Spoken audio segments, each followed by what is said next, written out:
So, I wanted to take the opportunity today to tell you a few stories about the glories of Śrīla Prabhupāda. Śrīla Prabhupāda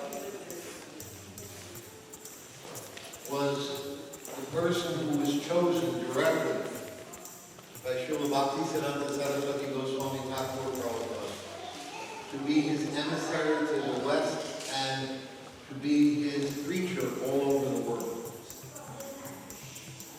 Śrīla Prabhupada, when he first met his Guru Maharaj on the first day, Śrīla Bhaktisiddhanta Saraswati Thakur told him, "You are an educated young man, you speak English, you should preach in English in the Western world." So right from the first meeting, immediately the instruction was given, the order was given, go to the West to preach the mission of Maharaj. Then it was spoken by Śrīla Bhaktisiddhanta Saraswati Thakur when Śrīla Prabhupada helped to establish the Bandra Gaudiya Math in the 1930s, 35, 36. And Śrīla Bhaktisiddhanta Saraswati Thakur came to Bombay to inaugurate the opening of that math. And at the time, he brought with him Śrīla Sridhar Maharaj, and Śrīla Sridhar Maharaj said to Śrīla Saraswati Thakur Prabhupada that, "Why don't you make Abai the monk commander?" Because he did everything to organize this and to bring people and bring money and bring everything. Śrīla Saraswati Thakur said, no, I have a much bigger service for you, much bigger. That time, when they visited Mandramat, Ban Maharaj came back from England, and now they were discussing who would be the next person to go to the West to preach. So Śrīla Saraswati Thakur was speaking with all of his disciples in the room, and one of them was Narottam, who was the former editor of the Adarśi Bazaar Patrika, English daily in Calcutta.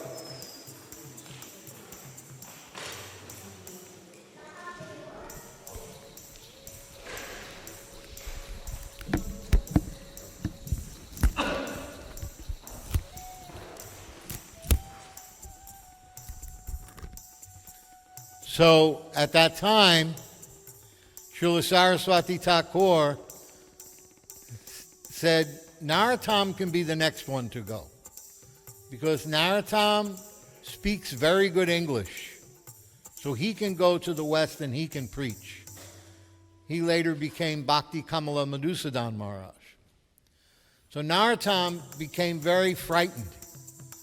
He started crying and he begged Śrīla Saraswati Thakur, "Please don't give me this order that I have to go to the West and preach. Please don't give me such an order.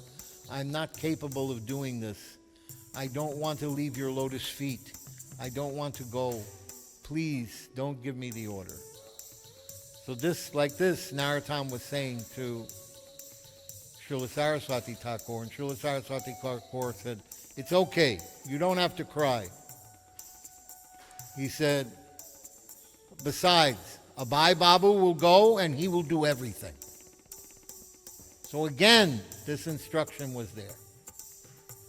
Then, when Śrīla Prabhupāda got initiated, Śrīla Saraswati Thakur finished the initiation, and the disciples came forward and said, "I don't understand. You didn't give him a name." He said he doesn't need a name. He's already named. Abai Charan, the fearless one. And then they said, "But you didn't ask him to do any service. Usually when you initiate somebody, you give them a service to do." He said, "In time, he will do everything." So like this, the order kept coming again and again. Then in 1936 at the last Navadvip Parikram, Srila Saraswati Thakur was giving a lecture. All these sannyasis and brahmacharis were sitting in the front. And then to the sides and the back were the grihastas and the women. So at that time, Srila Saraswati Thakur spoke, and he said that Srila Bhaktivinoda Thakur requested me to go to the Western world and preach the mission of Mahaprabhu. And my saintly mother, Bhagavati Devi, requested me on her deathbed that you please preach this mission of Mahaprabhu in the Western world. He said, because of their requests, because they asked for this, I have used the lifeblood of the Gaudiya Math in the form of this money to send 2 preachers. By that time, he had also sent Bhakti Saranga Goswami Maharaj.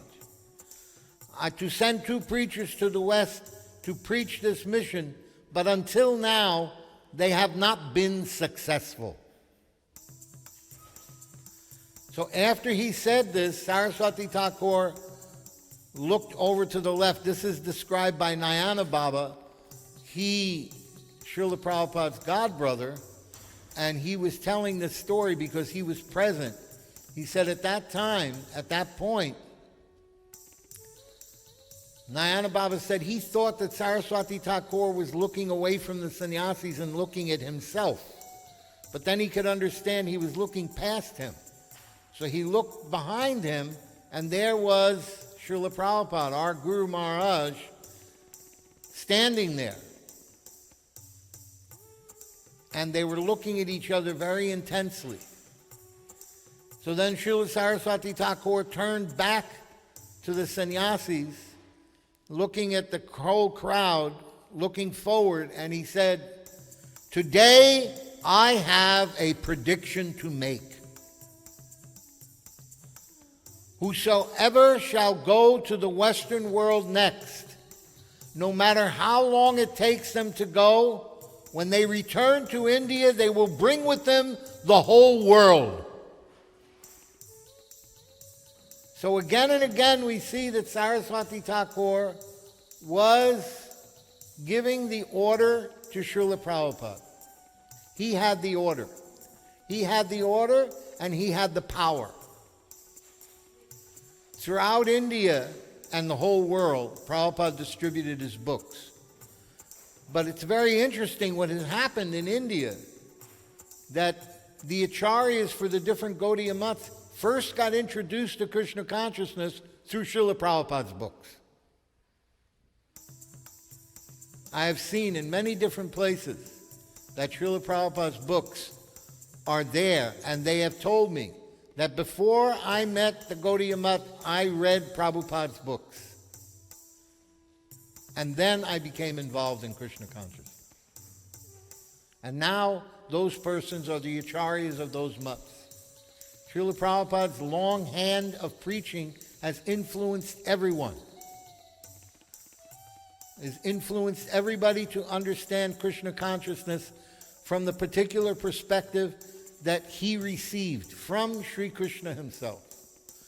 One time Śrīla Prabhupada called me to his room in Bombay, and he had me sitting there for about 40 minutes while he was preaching to these life members. And then when they left, he said, I need you to come every day and sit here and listen to me preach. I need you to hear what I'm preaching. If you don't listen to me preaching to the life members, how will you preach to others? How will you preach to them? How will you be able to preach Krishna consciousness unless you listen to how I'm preaching and spreading this mission? Then he asked me about a verse from the Gita, and at that time, I didn't know that verse. And so I admitted my fault of not being able to know that verse. And he said, this means you're not reading my books. I want you to read my books every day. He said, if you're not reading my books every day, how will you understand this philosophy? He said, do you know that even I read my books every day? So I was looking at Prabhupada. I said, really? He said, yes. Do you know why I read my books every day? I said, no, Śrīla Prabhupāda. He said, because I have not written these books. And then he turned away from me and he was like looking off into the distance, and the whole atmosphere became very mystical. And Prabhupada said, every morning when I come and sit here to translate these books, Krishna himself directly comes and dictates every word.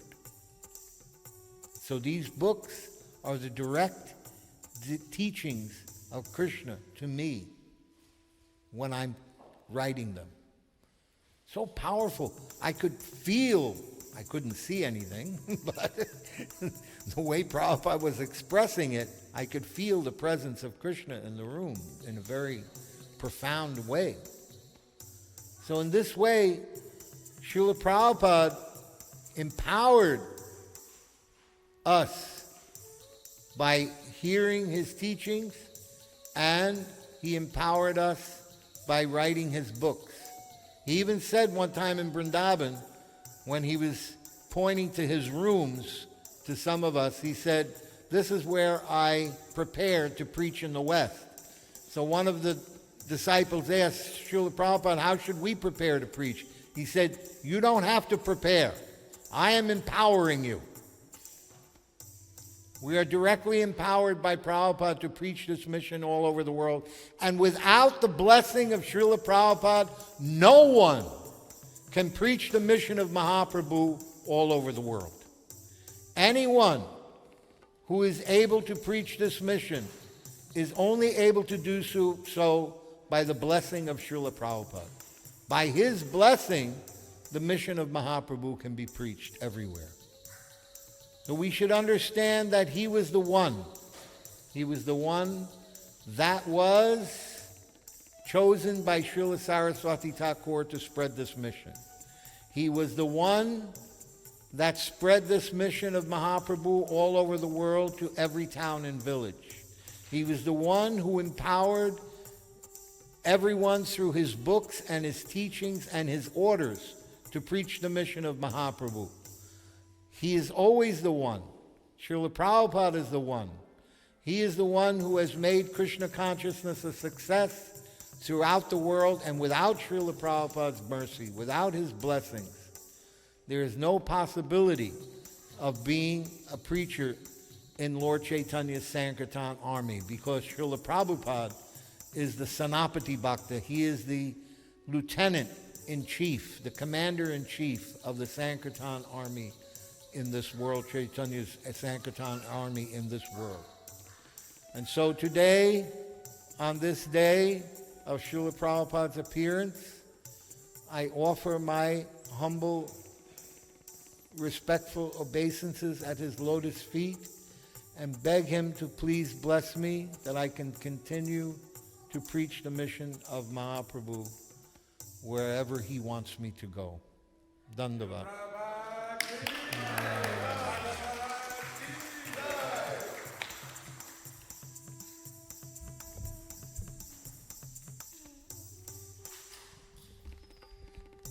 We're now going to hear from our senior god brother, Pañcaratna Prabhu.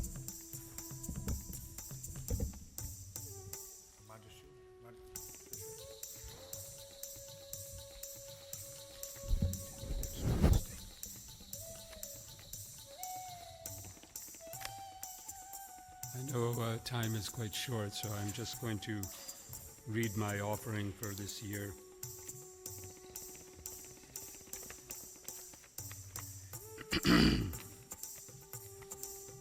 Namo Om Vishnupadaya Krishna Prestaya Bhutale Srimate Bhaktivedanta Swami Iti Namine Namaste Saraswati Devi Gauravani Pracharine Nirvisesha Sunyavadi Paschatadesh Atarine Om Agna Tamarandasya Gyananjana Shalakaya Chakshurunmilitam jena tasmai Shri Gurave Namaha.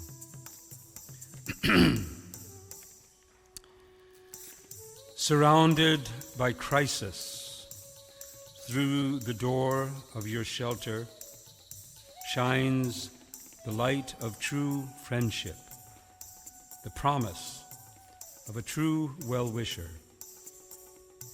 Your friendship and love, flowing without restriction, offered to us all, Nitai Gauranga's mercy extension.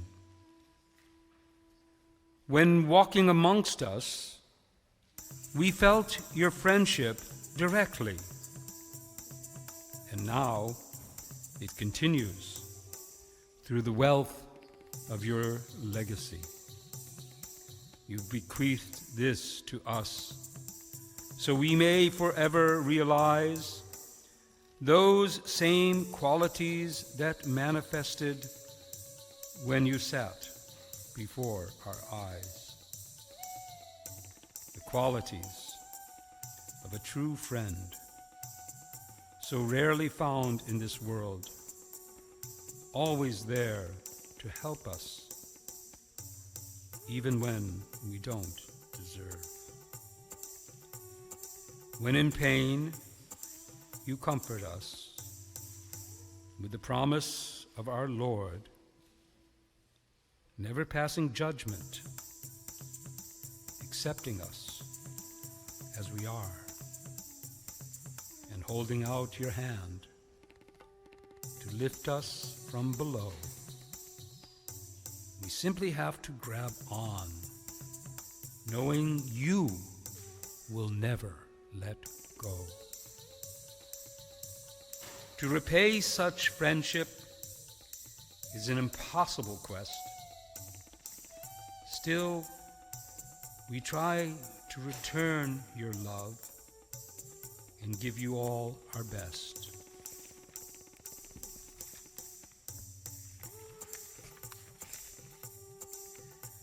Serving your mission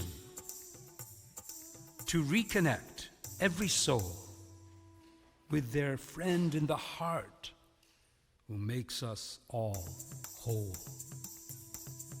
I pray to remain always grateful and ready to be your willing instrument serving humanity, offering everyone the medicine of the Hare Krishna mantra for curing the heart disease, freeing us from Maya, to return to our eternal home where there is only love. Following you, our dearest friend, we are sure to arrive. Your unworthy disciple and most grateful recipient of your loving friendship, Pañcaratna Das. Hare Krishna.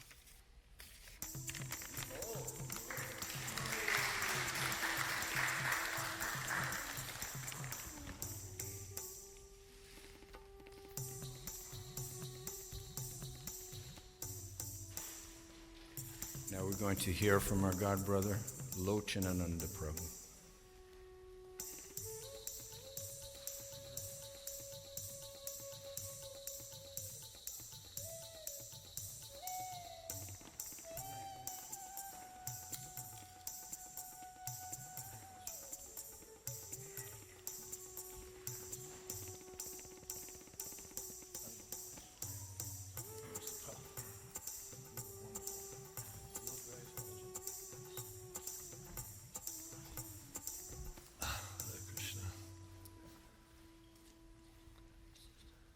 Very happy to be here in the presence of so many great devotees, God brothers of mine who I've known for maybe 5 decades.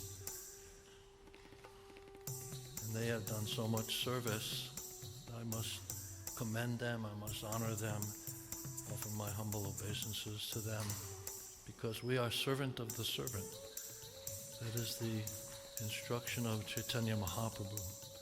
Dasa das anudas. Gopi Bhartu Pada Kamalayor.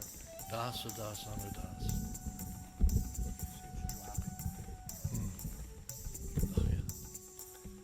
So I'm going to chant the invocation to Śrīla Prabhupāda, his appearance day, Vyasa Puja day, 125th anniversary of his appearance in this world. Krishnaika Cheta Maramo Havinasakarin Madrishti Gochara Prabhu Prabhupada Swamin Dosha Vivritti Paridushita Mandabhute Sanchintayami Charano Tava Bhakti Hehito Vrindavane Ramanareti Prasida Bhumo Tatrapi Krishna Balarama Suparamule Jnanam Param Parama Krishna Sudharmityuktam Dantastu Deva Prabhupada Namo Namaste Namaste Namaste Kripapurna Drishti Namaste Namaste Mahananda Datri Namamo Namama Punaraksha Raksha Prasira Prabhu Pahimam Daksha Daksha Bhakti Siddhanta Sisyaya Bhakti Vedanta Namine Prasannaya Prasantaya Tasmai Shri Gurave Namaha Shri Vanga Bhumi Jana Bhūṣāra Gaura Lila Gauranga Bhava Parisharana Matra Shila Radha Mukunda Parapadma Mano Vilasin Ānandarsī Prabhupāda Namo Namaste. Jai Śrīla Prabhupāda. So I was asked to speak a little bit about my experience of association with Śrīla Prabhupāda, and that goes back to 1970 when I joined the movement for Krishna consciousness in Paris. Actually, there was no temple there. There was a Sunday meeting that was taking place at the American Center in Paris, and I was attending every week.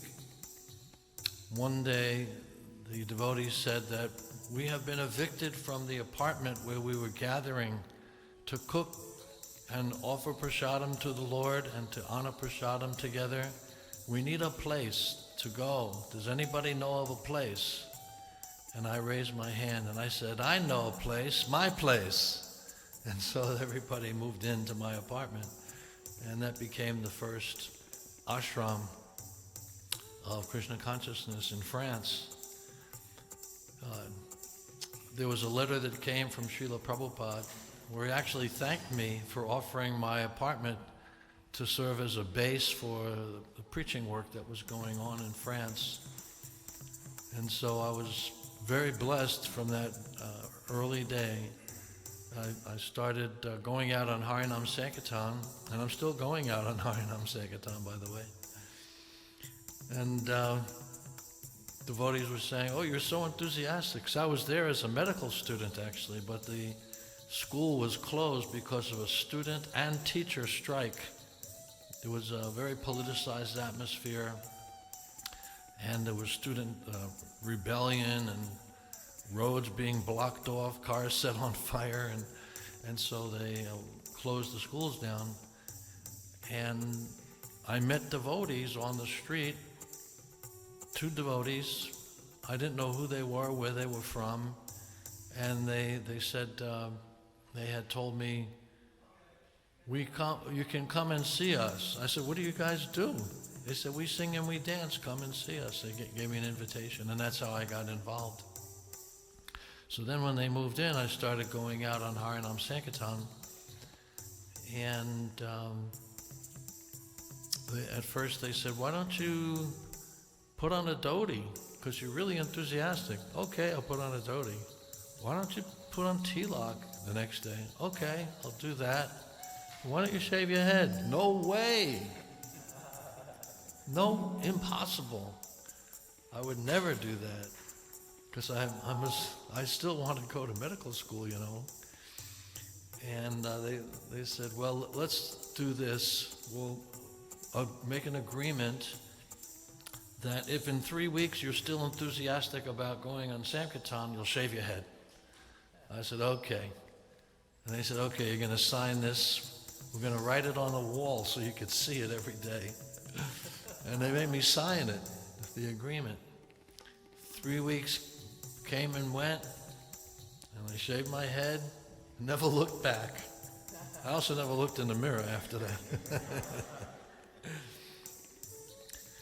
So that was the beginning, and they made me the tambourine man and the lookout man, because the devotees would always get picked up by the police. So they would, if I gave them the warning, they would duck down into the subway and the police wouldn't come down there. And so we were getting a lot of encouragement from Śrīla Prabhupāda. He actually came to France in 1971, and at the airport, none of the devotees there had ever seen him before. So we really didn't know how to greet him appropriately. And there was a problem because he didn't have the correct visa to enter the country. So we were waiting and waiting, having kirtan. I was leading the kirtan, and then suddenly Prabhupada came through the customs, and he was there among us. And I was so shocked, I was struck with wonder. I stopped chanting. And then Prabhupada gave me his first personal direct instruction, face to face, which was, bow down.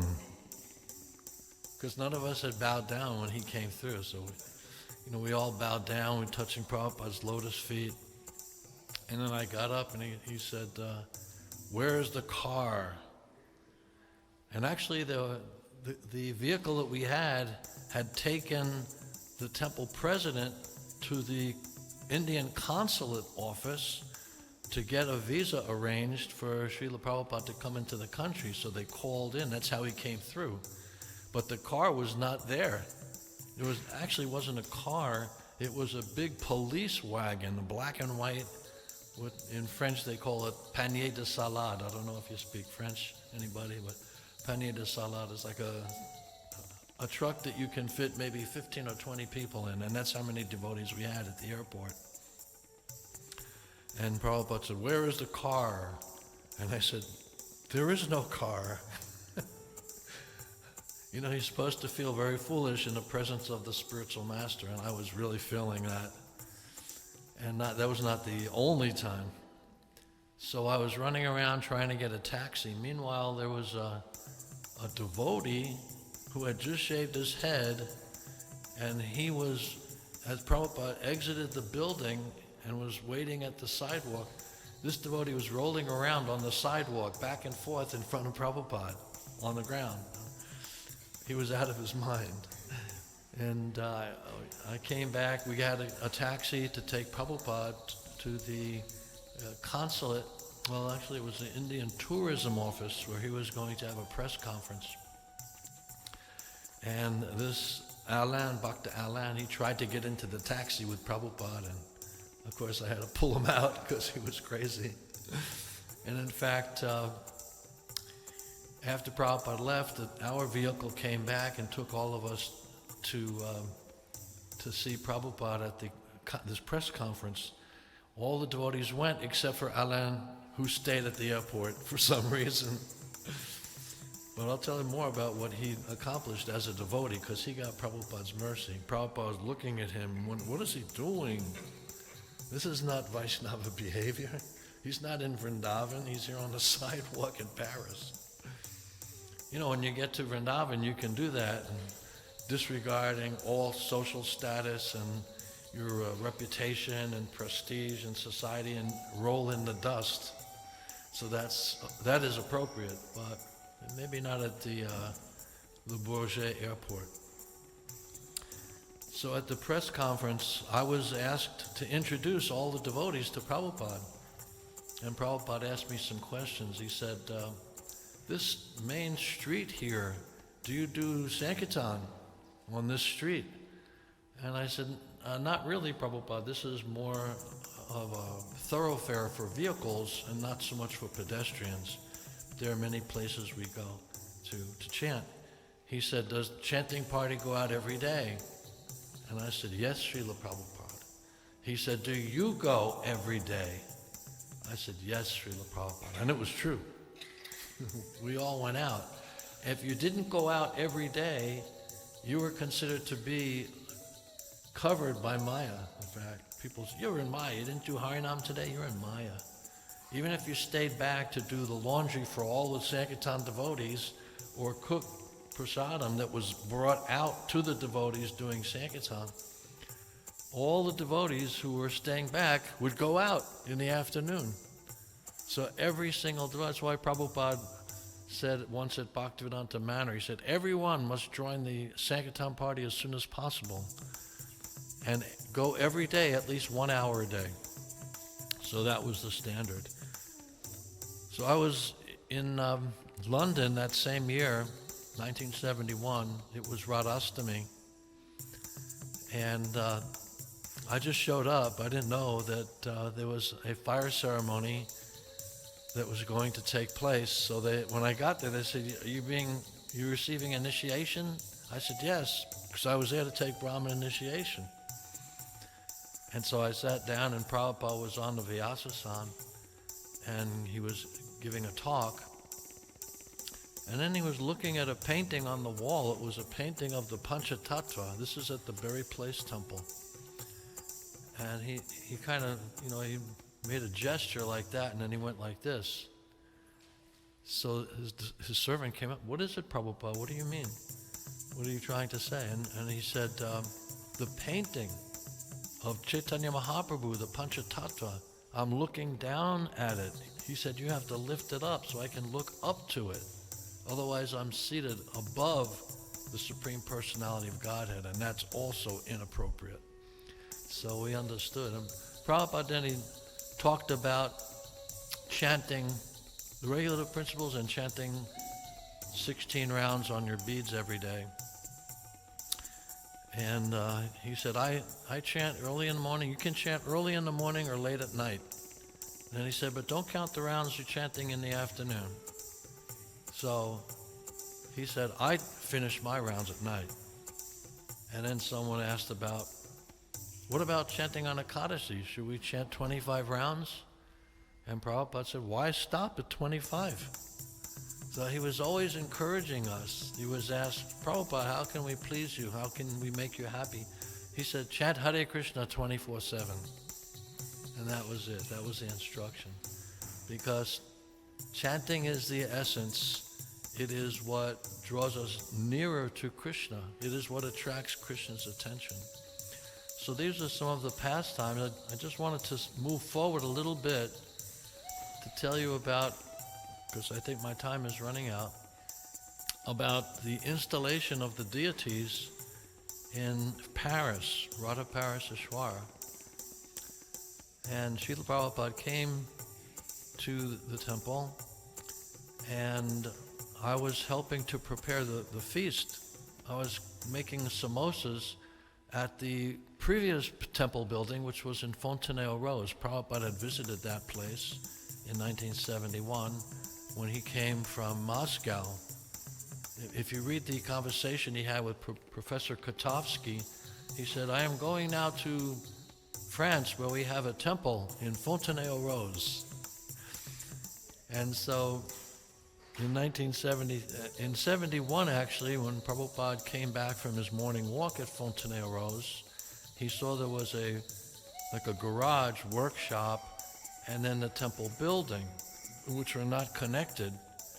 And he said, with his cane, he was pointing up and he said, you should build a connection here between the two buildings, and I will come back and install the deities of Radha and Krishna in 2 weeks. Now, none of us had even gotten Brahmin initiation at that point. And he said, and people will come here and watch the pujari perform artik through this big window that was in the side wall of that atelier. And then he went in, and he left the very next day. He was only there for 24 hours. So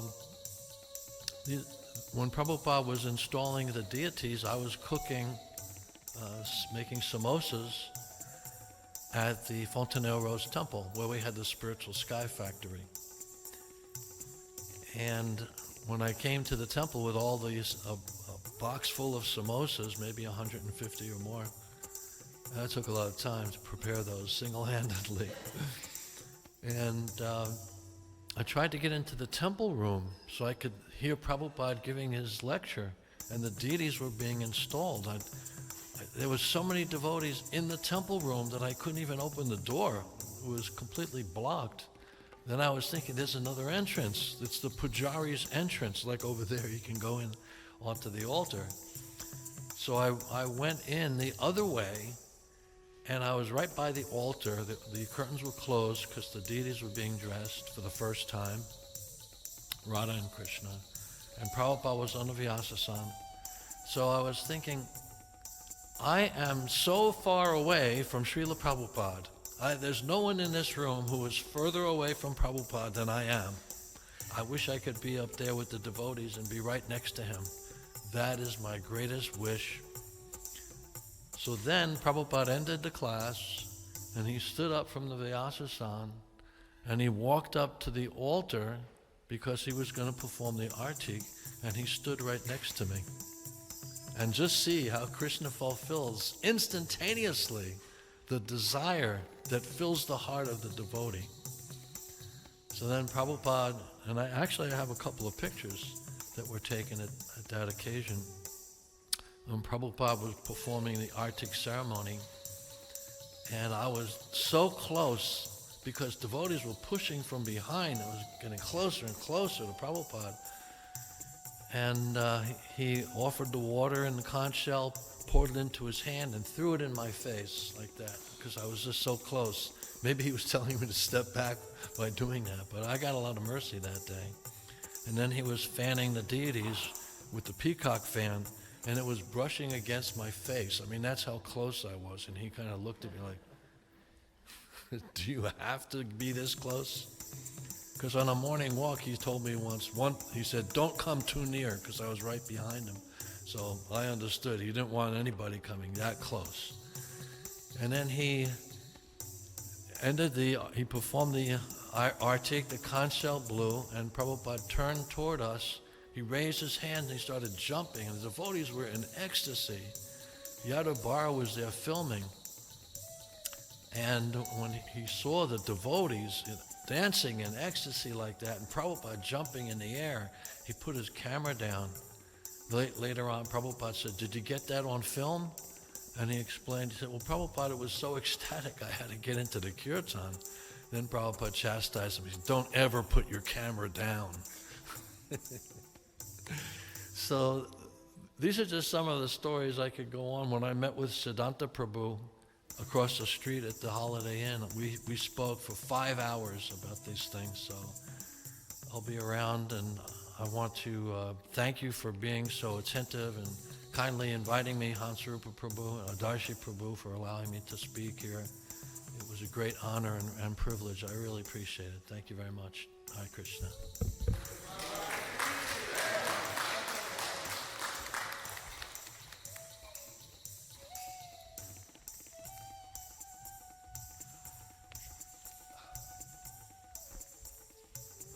Hare Krishna.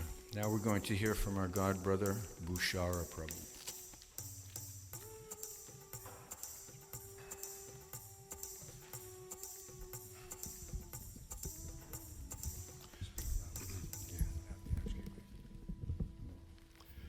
Hare Krishna, all glories to Śrīla Prabhupāda.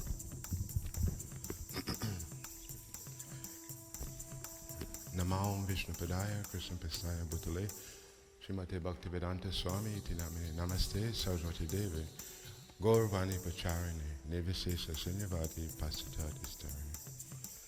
So I'm happy to be here, and I'll see what I can say about Śrīla Prabhupāda, but I'm aware that there's an unlimited amount of things you can say about Śrīla Prabhupāda, so I'm not going to make any dramatic thing. I can just describe the first time I saw Śrīla Prabhupāda. That was in 1973. Here in New York at LaGuardia Airport, I was living in the Boston Temple, and I really hadn't known that Prabhupada was still alive, actually, until the devotee said, we're going to see Śrīla Prabhupada. So then I was very ecstatic about that, because all we had was a picture of Prabhupada on the Vyasa side. So there was a lot of anticipation. What would I see? What would Prabhupada be like? A lot of things like that was going on in my mind. And when we came to the airport, we were all waiting at this spot, and we're waiting and chanting, and the enthusiasm was building and building and building. And then we were waiting. He was supposed to be coming here. But then we heard a noise. The devotee was running down the airport corridor, and he was saying, Prabhupada's coming from this way. And so what happened, it was very interesting. All the devotees jumped up, and even some of them were jumping over the railing. And they all were running this way, and then all of a sudden everybody was falling on the ground. And then I saw the most magnificent person I ever saw in my life. And that person appeared to move in a way that I'd never seen a person move before. It almost looked like he floated around with a very bright effulgence. So I'd never really seen a person like that before to that degree. So I was very shocked by that. And then Prabhupada just passed right in front of me. But the thing is, when Prabhupada passed in front of me, I felt like the whole world passed in front of me. And then somebody said, oh, offer your obeisances. And then I noticed that Śrīla Prabhupada's intellect was very sharp. He was speaking in a way that people were trying to catch up with what he was saying. He was very confident and very articulate in his words and very deep meaning. And there was a whole crowd with some reporters. And this reporter was saying that, I'm Swami, I'm trying to understand, but I'm trying to understand what you're saying, but it seems to me like I'm swimming in the ocean of ignorance. And everybody began to laugh at that. So, and actually before Prabhupada came there, I was distributing books I was distributing books in Boston. So I was familiar with preaching and everything like that, and helping with the devotees. But I understood that Prabhupada's mood of preaching was different. What Prabhupada's mood of preaching was, he himself was a good example of what he was saying. So I realized that people got a lot more from Śrīla Prabhupada because he was a good example of what he was saying. And I found out later that Krishna consciousness means, being a good example, striving for that, and following the guidance of the spiritual master. Because it's difficult to become self-realized. Sometimes we think it's easy. We just grab a bead bag, we surrender the 4 principles, and we do that for a while, and we become enlightened. Until we find out there are things about us that we have to cure.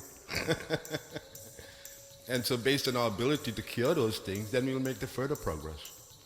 But Prabhupada gave us the initial spark, and the initial, the love that Prabhupada had, he gave to us. There's another short story I could speak about very quickly. This was in 1975. I was just distributing books at the airport. And in the morning there was a program, Prabhupada was there, and Prabhupada was, they were getting ready to do the Guru Puja. And somebody said, Prabhupada, Prabhupada's calling you. So I looked around, and Prabhupada actually was calling me. So when I went over there to hear what Prabhupada said, what Prabhupada said was, he looked right into my eyes and he said, I want you to lead, his Kirtana. And I wasn't even initiated at the time, and there were so many advanced devotees there. So, our spiritual life begins with a pure devotee being kind upon us. And it's not that Śrīla Prabhupāda's program is to make pure devotees. It's not that Śrīla Prabhupāda's gone, so there's no more pure devotees. Because this Krishna conscious movement is to make pure devotees. And we need to support people who are trying to become pure devotees, not try to track them down. So it's very important, and everything is presented nicely by Śrīla Prabhupāda in his books. We have devotee association, all of these great devotees. We should not take these devotees lightly. These are disciples of Śrīla Prabhupāda. Because they're the ones who sacrificed their young life to make it possible so we can be devotees today. So we have to be grateful to them, you know. But I just hope to remain a devotee in my entire life and to do the services for Śrīla Prabhupāda and to benefit people in general. Hare Krishna. Oh, that's the same.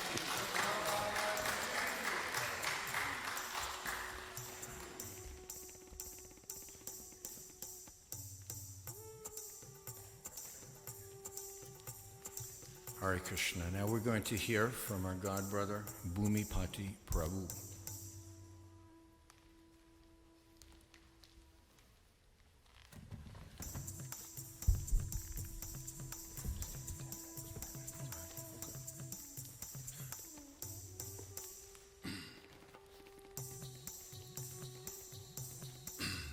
Namashrestam anumapi sachiputram atrasarupam Rupam Tashagajam Urupurim Maturim Gostavatim Radha Kundam Girivaram Maho Radhika Madhavasham Prapto Yasha Pratita Kripaya Shriguruntam Natosmin Trinadapi Sunichena Tarodapi Sahishnuna Amanina Manadena Kirtaniya Sadhari Bhakchavahina Parada Lakshay Shiptascha Kamari Tarangamaje Kripa Maitwam Saranam Prapana Vrinde Namaste Charanara Vrindam Namo Vaiṣṇava Krishna Prastaya Bhutale Srimati Bhaktivedanta Swami Tinamane Namaste Saraswati Deve Gaudavani Pacharne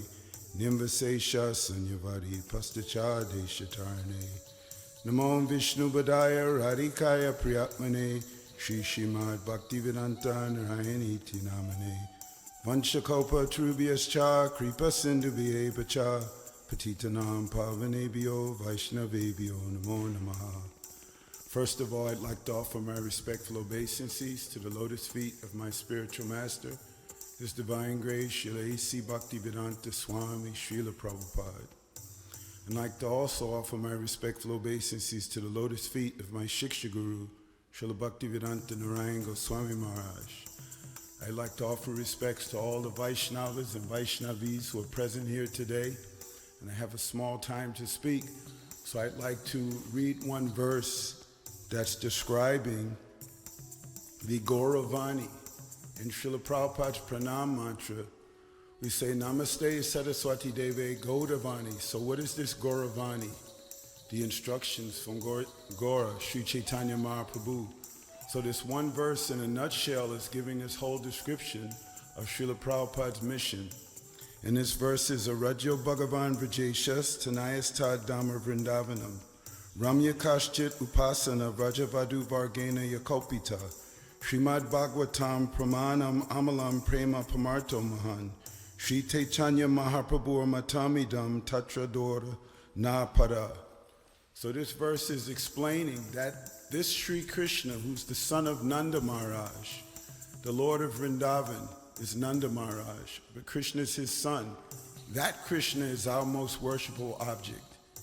He's not explaining this Krishna from Dwarka, Mathurish, or Dwarkadish Krishna. No, he's mentioning that Krishna who's the son of Nanda Maharaj. He is our most worshipful object. He said, just as Krishna is worshipable, so is the land of Vrindavan. It said the method that Krishna is served by the Vrajaramanīs, especially Srimati Radhika, this is the highest form of worship. And it says the Srimad Bhagavatam is the supreme evidence for this. It says Krishna Prema is the ultimate goal of life, and this is the conception and opinion of Mahaprabhu, and we're not concerned for any other cheating process like Dharma, Artha, Kama, and Moksha. So therefore, this is the instruction of Mahaprabhu to preach this mission of pure devotion to Bhagavan Sri Krishna, Swayam Bhagavan, who is actually the son of Nanda Maharaj. So yesterday we had Krishna Janmastami. So in two places, one place Krishna appeared in the dungeon of Kamsa. He appeared in a four-armed form with the conch shell disc, lotus flower like this, the different instruments of the Lord. But Krishna himself, Swayam Bhagavan, was born from the womb of Mother Yasoda. So this is the Krishna that's the aim and objective of our worship. There's so many manifestations and forms of the Supreme Lord. Lord Vamanadev, Lord Ramachandra, Parashuram, so many. But this Krishna, Swayam Bhagavan, is actually our worshipful object. This is what Chaitanya Mahaprabhu has come to give this type of instruction. So Mahaprabhu has explained in Arpita Chidam Chirat Karunaya Avatirano Kalo Samarpitum Uno Tojvala Rasam Swabhakti Shriyam Hari Purato Sundara Juti Kadamba Sandipita Sadar Hridaya Kundare Spuratova Sachinandana. So he's coming to give this Uno Tojvala Ras, this prem that's like burning. It's so bright, it's brilliant. But what is that prem? The ultimate aim and objective that any living entity can obtain, especially conditioned souls, is this what is known as Radha Dasyam. This should be our aim and objective, because Śrīla Prabhupāda also explains in Chaitanya Charitamrita, Adi Lila chapter 4, text 71 in the purport, that Srimati Radharani is the only source of enjoyment for Sri Krishna. So only under her direction will we have an opportunity to serve and please Krishna. So the definition, we're expected to understand what is actual bhakti. So this definition is given by Śrīla Rupa Goswami. Anyabhilasita sunyam, jnana kamari anarvatam, anakulyena Krishna nushilanam bhakta uttama. So this process of serving Krishna for his benefit is actually, Anukulyena Krishna Nushilanam, is what we should be trying to achieve. But only by the grace of the pure devotees or the Vaishnavas is it actually possible for us to come to that platform of serving Krishna like this. So it reminds me, I have a very short time, so I want to remember these things. There's one verse Prabhupada gives in Chaitanya Charitamrita, Madhya Lila chapter 25, text 265. Krishna consciousness means understanding Krishna Tattva, Bhakti Tattva, Rasa Tattva, Bhava Tattva, Prema Tattva, and Lila Tattva. So it's very, very imperative that we take our time and our energy to really study Śrīla Prabhupāda's books and the books of our previous acharyas. Because without the mercy coming from the lips of the pure devotee in the form of his written word, how is it possible? And if we read Prabhupada's books, what is he always explaining? Many, many times, sadhu sangha, sadhu sangha, sadhu sangha, sadhu sangha. Because only by the grace of the sadhus can we get bhakti. Krishna bhakti janma mula hoya sadhu sangha, Krishna bhakti janma teno punamukya anga. The root cause of bhakti is association of advanced devotees. And when our consciousness becomes awakened, that same type of association is the most essential thing. So we're here on Prabhupada's appearance day, and a lot of us, we think that, oh, Prabhupada is left, but no. I watched one video recently of Surottama, and he was explaining in this video on the Prabhupada's memories toward the last part of the recording. And he said he went and saw Prabhupada at one point, and Prabhupada was about to saying he was going to be leaving. He said, no, Prabhupada, you're never going to leave. Prabhupada said, oh yes, but I will never leave you. I'll always be in the form. So he was explaining about Shiksha and Diksha Guru. So he said, Prabhupada said, you have to listen for me, because I'll come in the form of another Vaishnava, and I'll be there to instruct you, but you have to hear. So today we're praying for Śrīla Prabhupāda's mercy that he continues to come and give us instruction. to help us. In one other place, Prabhupada mentions Adi Lila chapter 1, text 58. He says, the preceptor appears before the external senses of the fortunate conditioned soul. So we shouldn't lose hope to think that, oh no, there'll never be any other pure devotees, like Bhūṣāra Prabhu mentioned. Prabhupada came to actually make pure devotees. This is what's pleasing to Krishna. So we should all strive to the best of our ability to advance to our fullest capacity in this lifetime to our full development of Krishna consciousness. Vanchakalpa Tarubhyascha Kripa Sindhavye Cha Patitanam Pavanebhyo Vaiṣṇavebhyo Namo Namaha. Jai Śrīla Prabhupāda.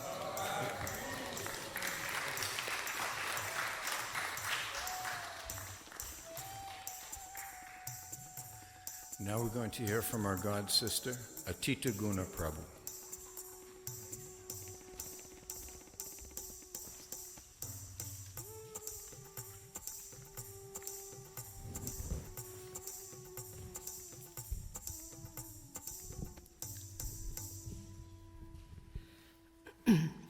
My dear spiritual master, Śrīla Prabhupāda, Namo Om Vishnupadaya Krishna Pastaya Bhutale Śrīmati Bhaktivedanta Swamini Te Namane Namaste Saraswati Deve Gauravani Pacharane Nivishesha Shunyavadi Paschacha Desatarane Om Agyana Timanandasya Kinandara Salakaya Chakshud Anmalatam Yena Tasmaye Shri Gurave Namaha.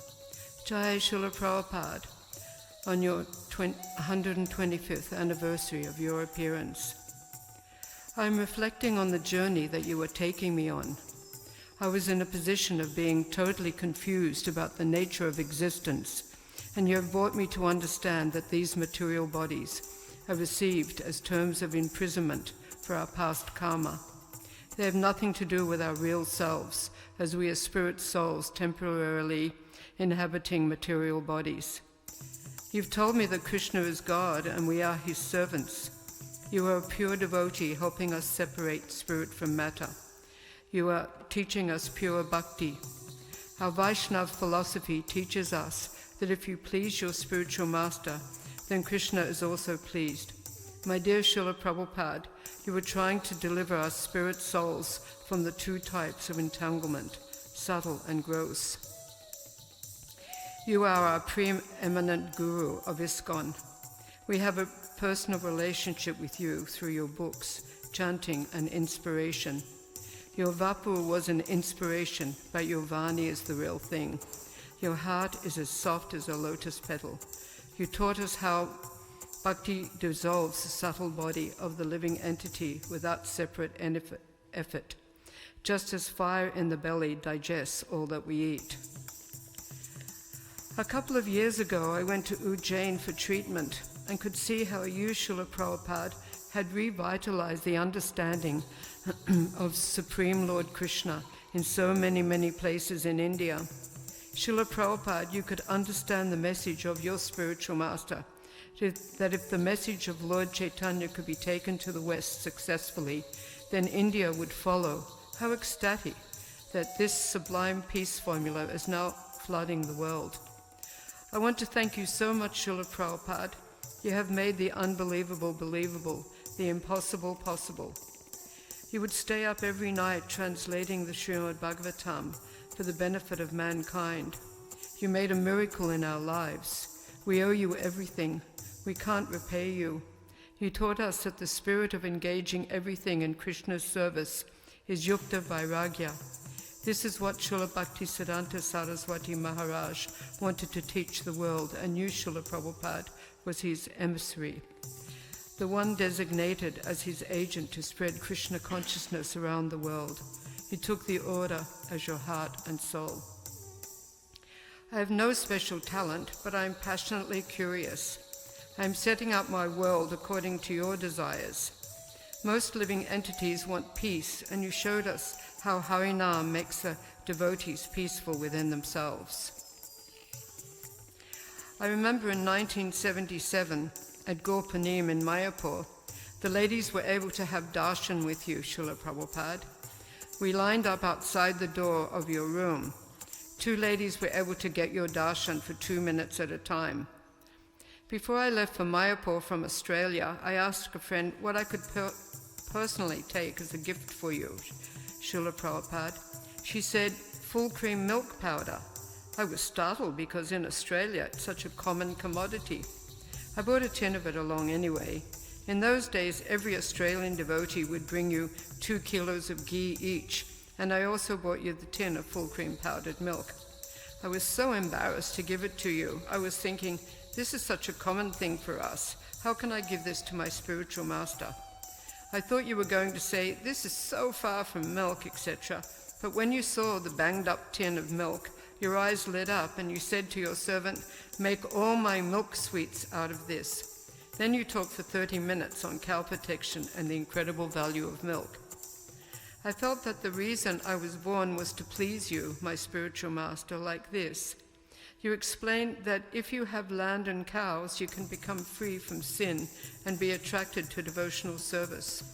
Otherwise, you go to the city and work in a factory instead of adopting a non-violent way of life by agriculture and cow protection. You explained that this will control the mind and senses, and you went on to explain that a person who is not austere is not attracted to the charming form of Sri Krishna. Śrīla Prabhupāda, we need you to help us with our bhakti by talking to us within our hearts to nurture the bhakti lata bish. We nearly all came from the counterculture, and we were on a revolution against material culture, and you showed us the correct path to travel. You taught us the real revolution is within our hearts. You blessed us so that we wanted to reach out to the fallen souls in a compassionate way. Śrīla Prabhupāda, you opened Vedic culture to the modern world. You are the real hero. We all want love. Those fortunate souls who had the opportunity to associate with you in some way have an inkling of what real love, divine love, is. Not just your radiant presence in person, but your radiant presence in the form of your purports will always inspire the conditioned souls to reach out and cast away preconceived ideas and attitudes and want to touch Krishna's lotus feet. That is real love, and that is the platform that you wanted to bring us to. We needed to give up our childish notions concerning material love, which is ultimately selfishness, and grab your golden lotus feet to become spiritually situated. How to know divine love? You completely know Krishna and want us conditioned souls to realize our real position as spirit souls and learn to love Krishna through chanting Krishna's supreme name and by doing devotional service.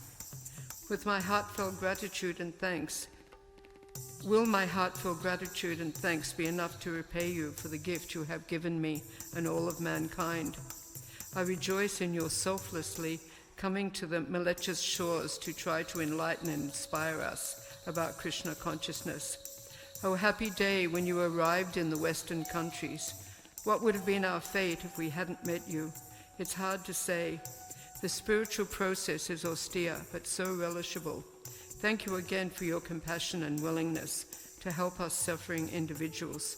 Thank you for helping situate us on the path to learn to love Krishna.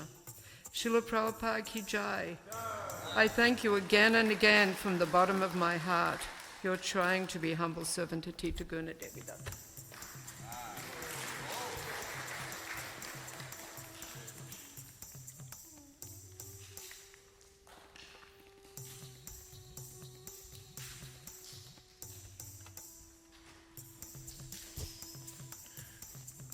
Nama Om Vishnupadaya Krishna Prasthaya Bhutale Srimate Bhaktivedanta Swaminiti Namine Namaste Saraswati Deve Gauravani Pracharane Nirvishesha Shunyavadi Pastatya Deshatarane. Once when his disciples asked Śrīla Prabhupāda to say something about Srila Bhaktisiddhanta Saraswati on the appearance day of Bhaktisiddhanta Saraswati, Śrīla Prabhupāda replied, "What can I say? He was a Vaikuntha man." So today I'm going to tell you a few of my experiences with Śrīla Prabhupāda. And I'll call this fanning the pure devotee. So in 1974, Śrīla Prabhupāda came to visit the New York Temple at that time at 439 Henry Street, Brooklyn. And Śrīla Prabhupāda was working on and translating, publishing the Chaitanya Charitamrita at that time. Prabhupada was working furiously on this project. So when he came to Brooklyn, normally when Śrīla Prabhupada would visit, and every other place I ever went with Śrīla Prabhupada, Prabhupada would speak in the mornings. Prabhupada would attend the greeting of the deities and then give the Srimad Bhagavatam class. But on this visit, Śrīla Prabhupada spoke every night. So at that time, this was in the heart of what scholars have called the Hare Krishna explosion. By 1972, 1973, people were joining our movement like crazy. And most of those devotees in the United States, some had never even seen or met Śrīla Prabhupada.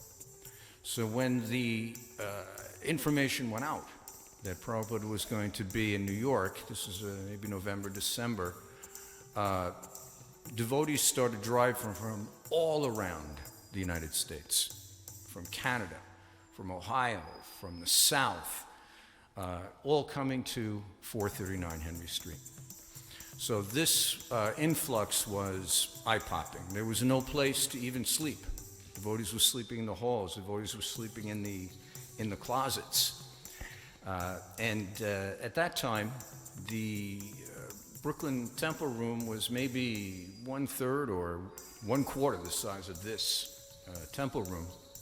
And in Brooklyn, we had 90 brahmacharis, and we had 20 brahmacharinis. So you could imagine that was full if we had no guests. So now we had maybe 2, 3, 4 times as many devotees there as there was capacity. So Harikesh Prabhu, who he was a brahmachari from New York. He was traveling at that time as Śrīla Prabhupāda's servant. So he came to me the first day. He said, go into the temple room. You sit right by Śrīla Prabhupāda's Vyasa son. Go there at 4:30. Prabhupada was going to come into the temple room at 7. He said, and don't move. Don't leave. You're going to fan Śrīla Prabhupada. So I said, I was a little overwhelmed. I was, quite frankly, scared. Because Śrīla Prabhupada, although soft as a rose, was also hard as a thunderbolt with his disciples. Said that the only duty of the spiritual master is to chastise the disciple. So I protested a little bit. I said, why do you want me to do this? I said, there's so many other older devotees. He said, well, at least I know you're not crazy. So that's how I got that service. So I went there, we waited, we chanted for hours and hours until Śrīla Prabhupada came. So at that time, traveling with Śrīla Prabhupada was 2 sannyasis, Paramhamsa Swami and Parivijakacharya Swami. So the artik began. Now, previous to this time, just a little background, the kirtan in the temple room was very, very structured. The devotee leading would be sitting down with a harmonium. The ladies would be on one side, the men would be on the other, and everyone would dance exactly together the Swami step. And the kirtan would just very slowly build, and only at the end we would jump up and down at the end of the kirtan. And that's how every single kirtan was. But in the beginning of 1974, some devotees, that's the first time, that was the first Mayapur festival where Western devotees went. And so some of our brahmacharis went there. They came back now with a new style of kirtan, which was really the Bengali Gaudiya Math style, entirely different kind of mridanga playing. But these two sannyasis, they had something we had never seen before. So this temple room was so packed, you were like this, every inch of the temple. And when Prabhupada came in, the artik started, Prabhupada sat down on the Vyasa, and they each played mridanga, and they played the most intense, driving kind of kirtan for 1 hour without stop. And during this time, Śrīla Prabhupāda was 100% absorbed in the kirtan. Prabhupada was sitting on the Vyasa just like our Murti here, in mystic meditation and playing a gong. So this went on for 1 hour.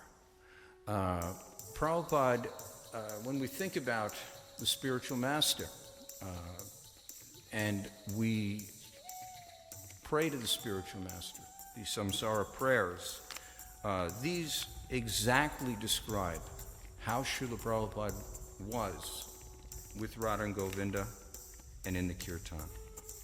Chanting the holy name, dancing in ecstasy, singing and playing musical instruments. The spiritual master is always gladdened by the Sankirtan movement of Lord Chaitanya Mahaprabhu. Because he is relishing the mellows of pure devotion within his mind. Sometimes his hair stands on end. He feels quivering in his body, and tears flow from his eyes like waves. I offer my respectful obeisances unto the lotus feet of such a spiritual master. So Śrīla Prabhupāda was completely absorbed in the kirtan. It didn't matter that he wasn't leading the kirtan, his disciples were leading the kirtan. Complete absorption. And then after 1 hour, then Śrīla Prabhupāda spoke on Chaitanya Charitamrita. So in the temple room, Prabhupada was always very grave.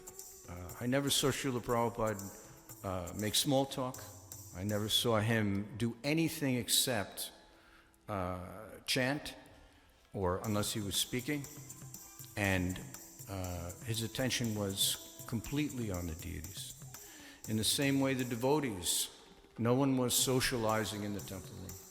Everyone was completely absorbed in their spiritual master.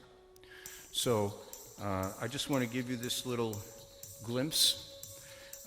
Later, I made a career out of fanning Śrīla Prabhupāda wherever.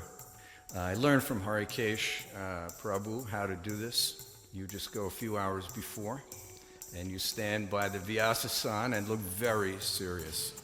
So in 1976, I was traveling with Haṁsarūpa Maharaj, and we were in Detroit. And at that time, there was the installation of the large Gaura-Nitai deities. So this particular experience, this is exactly like the next verse. The spiritual master is always engaged in the temple worship of Sri Sri Radha and Krishna. He also engages his disciples in such worship. They dress the deities in beautiful clothes and ornaments, clean their temple, and perform other similar worship of the Lord. I offer my respectful obeisances unto the lotus feet of such a spiritual master. So there was a Sanskrit expert traveling with Śrīla Prabhupada at that time, and he had been studying more complicated fire sacrifice, because Prabhupada had taught us very simple deity worship. Apparently, he had asked Śrīla Prabhupada, could he do this more elaborate fire sacrifice? And Śrīla Prabhupada said, no, you're not ready. But when the fire sacrifice started, he plunged ahead and started to do this more complicated fire sacrifice. And then he got lost in the process. And I was fanning Śrīla Prabhupada with another brahmachari, and Prabhupada called him to the Vyasa and called him like nose to nose. And Prabhupada said, "You fool, you are dealing with Krishna." So when when this happened, the other Pañcaratna Prabhu, the other brahmachari, he just jumped back and he right away turned to me and said, "Did you hear that?" So it was a little shocking. So then we completed the fire sacrifice and greeted the deities. At that time, traveling with Śrīla Prabhupāda was Puṣpāñjali Swami, and he began a big roaring kirtan. And when the kirtan reached the peak, then Prabhupada suddenly got up off the Vyasa sun and he walked to the altar right in front of Gaur Nitai. He looked at Gaur Nitai, he looked at all the devotees, he put his arms up in the air and started jumping up and down. The whole place went crazy. So, in case you ever wonder where we learned this kind of kirtan, this is where we learned it. Thank you very much. Śrīla Prabhupāda ki jai! Now we'd like to hear from our president, Haṁsarūpa Prabhu.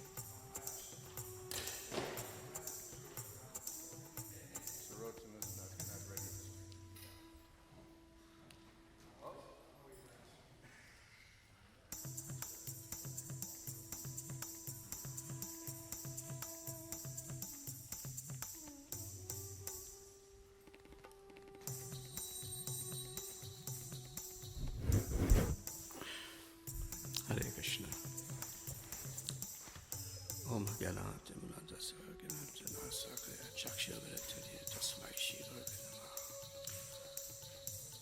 In 1975, living in Trinidad, we were told by Haridanda Maharaj, who was the GBC, that Prabhupada was going to visit us there. So prepare for His divine grace. So we started building tent, and he wanted us to invite influential people to hear Prabhupada.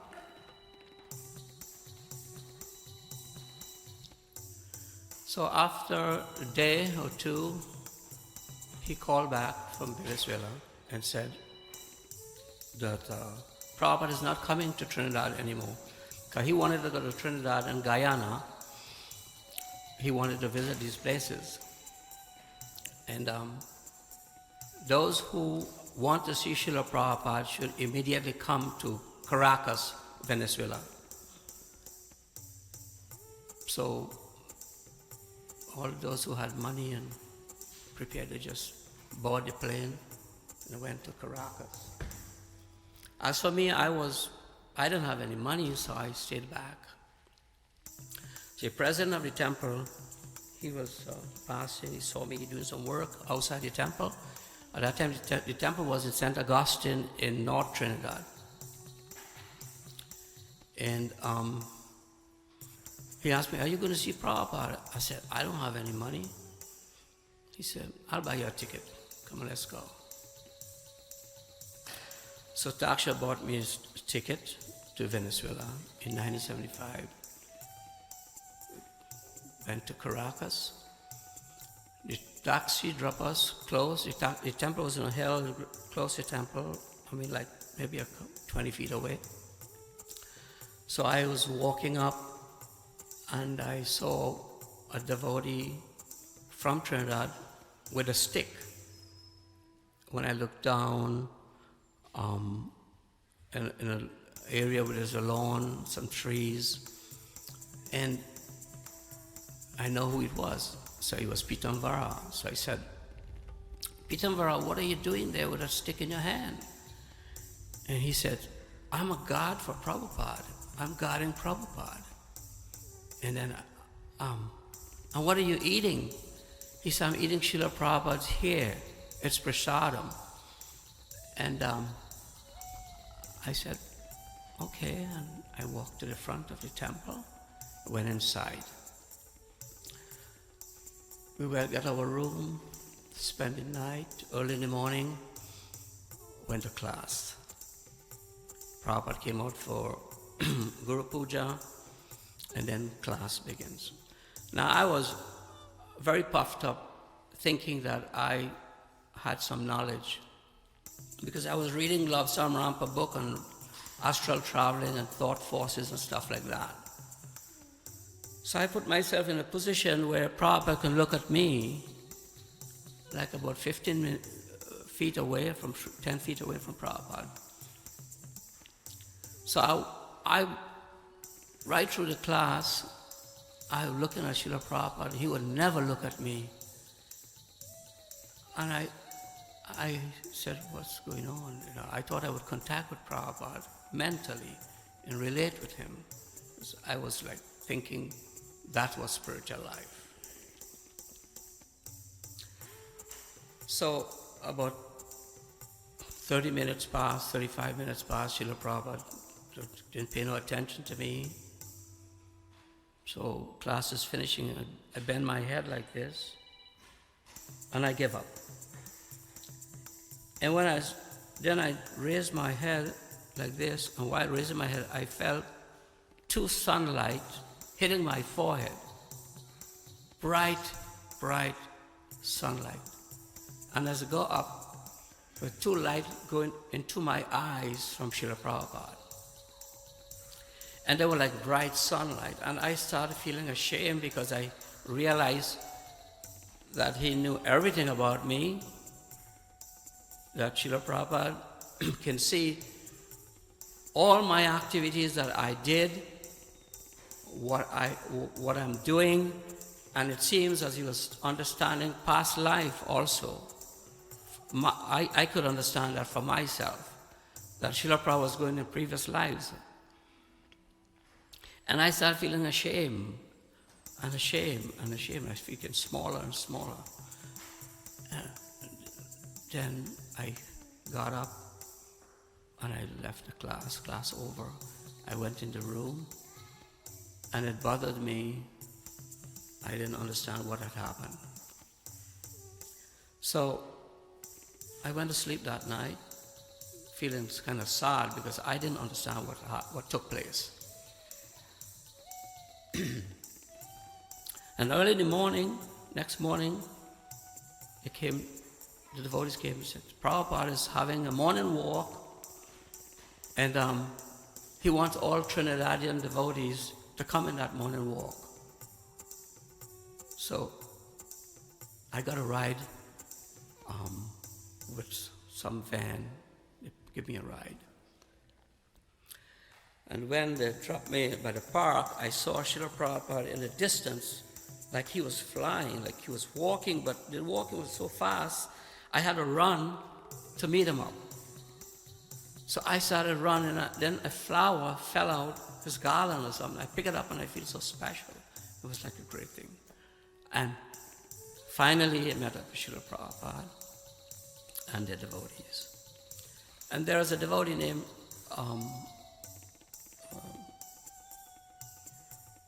I can't remember his name. Anyway, he was the one that corresponded with Śrīla Prabhupāda to come to Trinidad before he came to America. Kishore, his name was Kishore. So we asked Prabhupada a few questions about Trinidad and the Pandits and all of that. So he asked Prabhupada, what is the situation with the Pandits in Guyana and Trinidad? And Prabhupada said they will take birth womb after womb until they take to Krishna consciousness.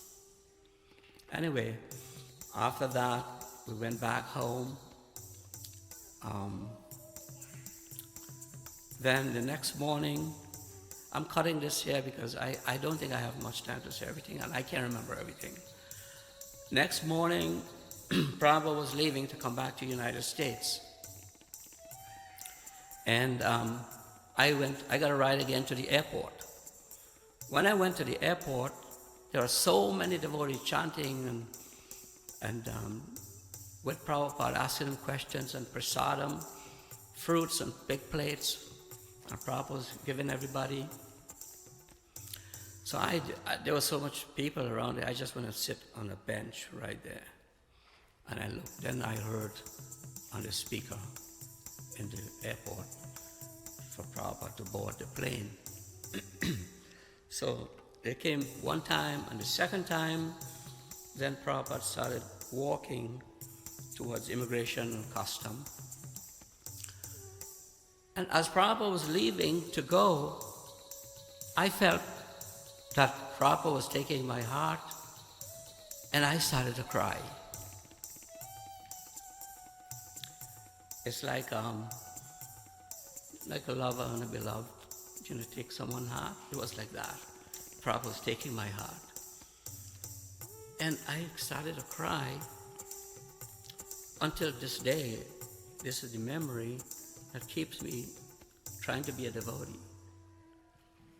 Anyway, after that, came back to Trinidad. Adi Keshava came down, brought me up to the United States to cook. Haṁsarūpa was my boss at that time, and he was paying me $50 a week to work in the restaurant. I saved that money and I went to India. And when I went to India, I spent 3 days in Vrindavan. And when I was leaving Vrindavan, I had the same feelings that I started to cry again. And I said, oh, now I realize what happened. Prabhupada was taking Vrindavan wherever he went. And that was what happened to me. But that memory and that thought and that love that Śrīla Prabhupāda has given me, it remains with me up to today. So this is it. Thank you very much for listening to me. And on this Vyasa Day, Vyasa Puja for Śrīla Prabhupāda, I beg that he may allow me to remain in service. Thank you very much. Hare Krishna.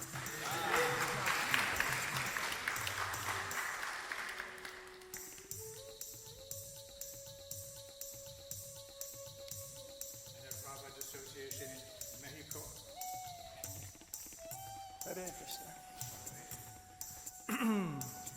Namo Vishnupadaya Krishna Prestaya Bhutale Śrīmate Bhaktivedanta Swaminiti Namine Namaste Saraswati Devi Gauravani Prasharine Nirvishesa Sunyavadi Paschatya Satarine.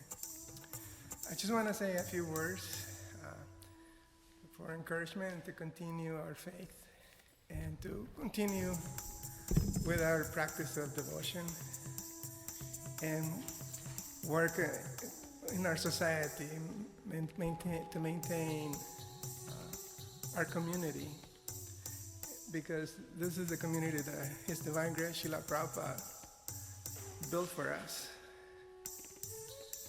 When I joined, at that time there was a great enthusiasm. Everybody was, mostly young people that were joining in. And we're all believe in Śrīla Prabhupāda.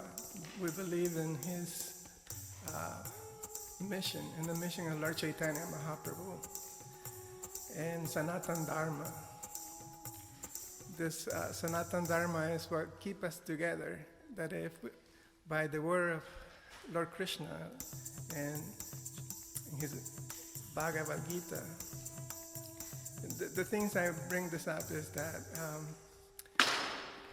what is important for us to understand is the principle of unity, to unite, that what unites us.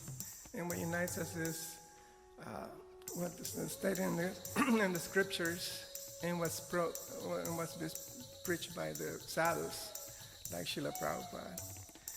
So the thing that I wanted to discuss was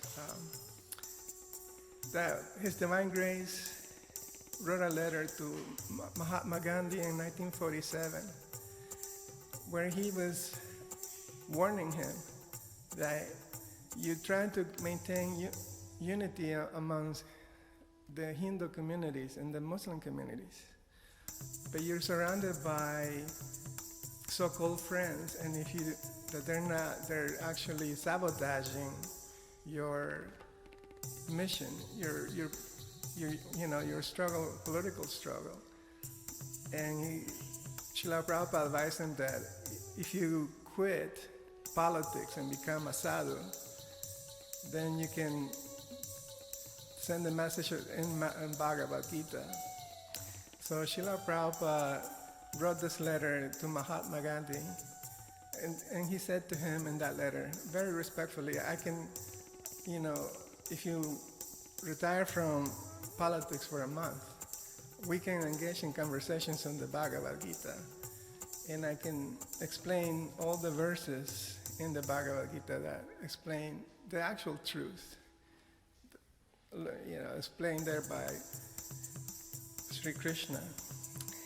So Śrīla Prabhupāda really wanted to convince Mahatma Gandhi, because he had the platform to influence millions of people. Unfortunately, as we all know,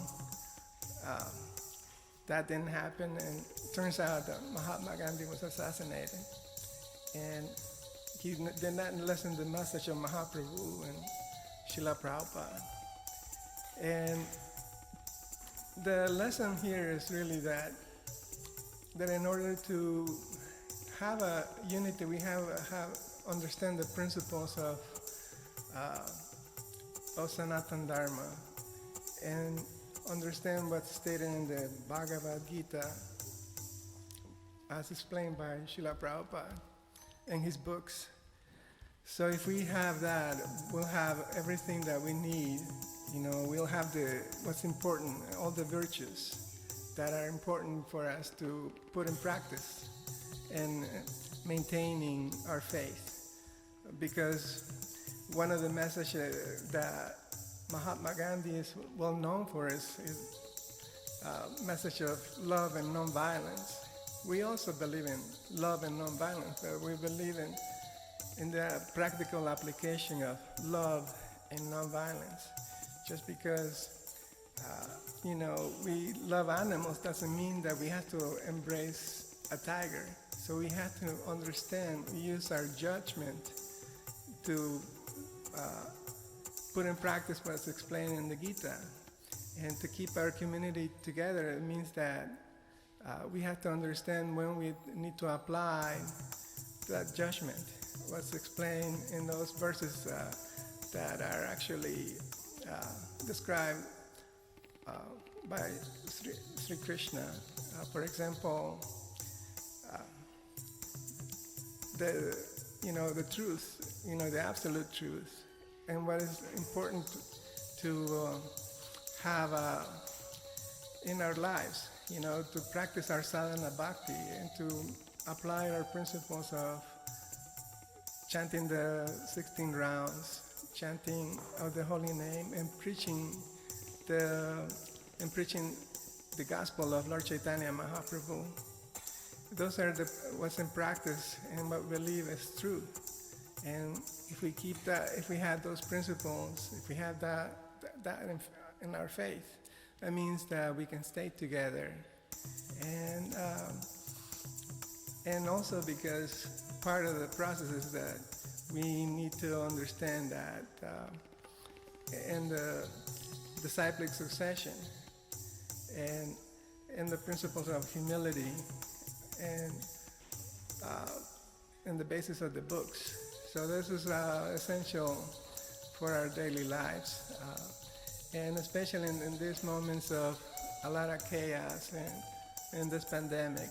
I believe this message is important to have in our hearts, so that we stay together and we continue on a daily basis practicing our Krishna sadhana to please our Guru Maharaj, to please Śrīla Prabhupāda, because it would not be possible to practice our devotion without the society that Śrīla Prabhupāda built for us. And that's really the message, and why I'm so grateful to Śrīla Prabhupāda and to his movement, because he's giving us the opportunity to stay together in this community and be able to practice in our love for Krishna, our love for Śrīla Prabhupāda, and our love for all the devotees. So this is all I wanted to say. Hare Krishna.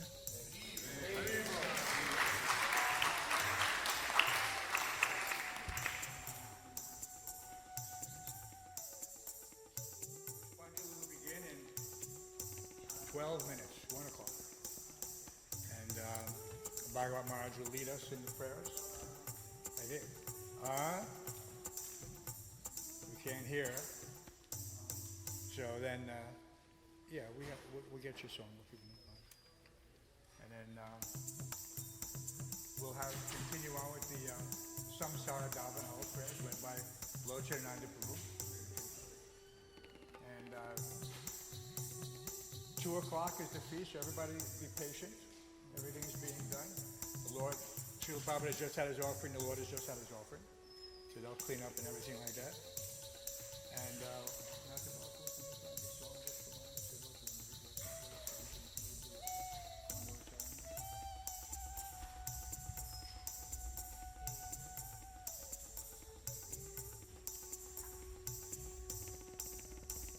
there any other Śrīla Prabhupada disciples that we missed here?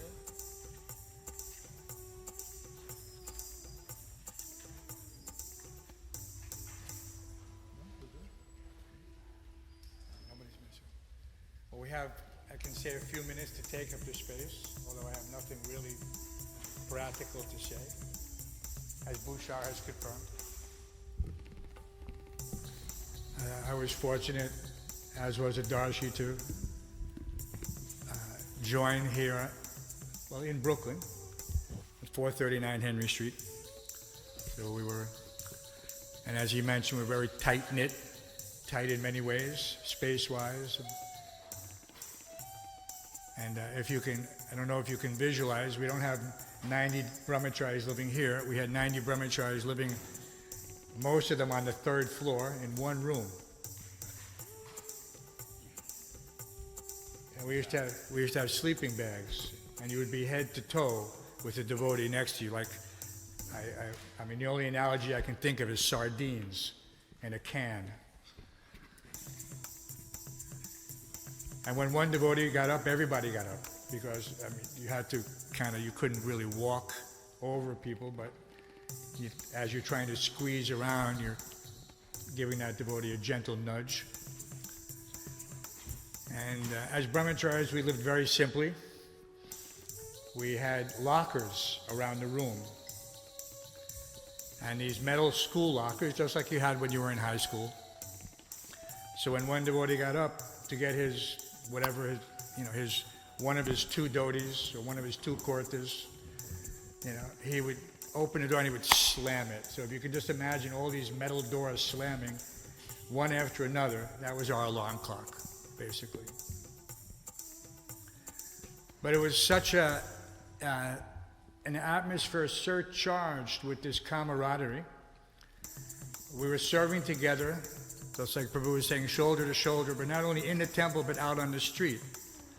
There's the famous picture of Bhagavat Maharaj doing the Kirtana on 5th Avenue, which is in Prabhupada's room there, with the same sign that's there. And that 5th Avenue and 42nd Street was a very popular spot, right in front of the New York Public Library.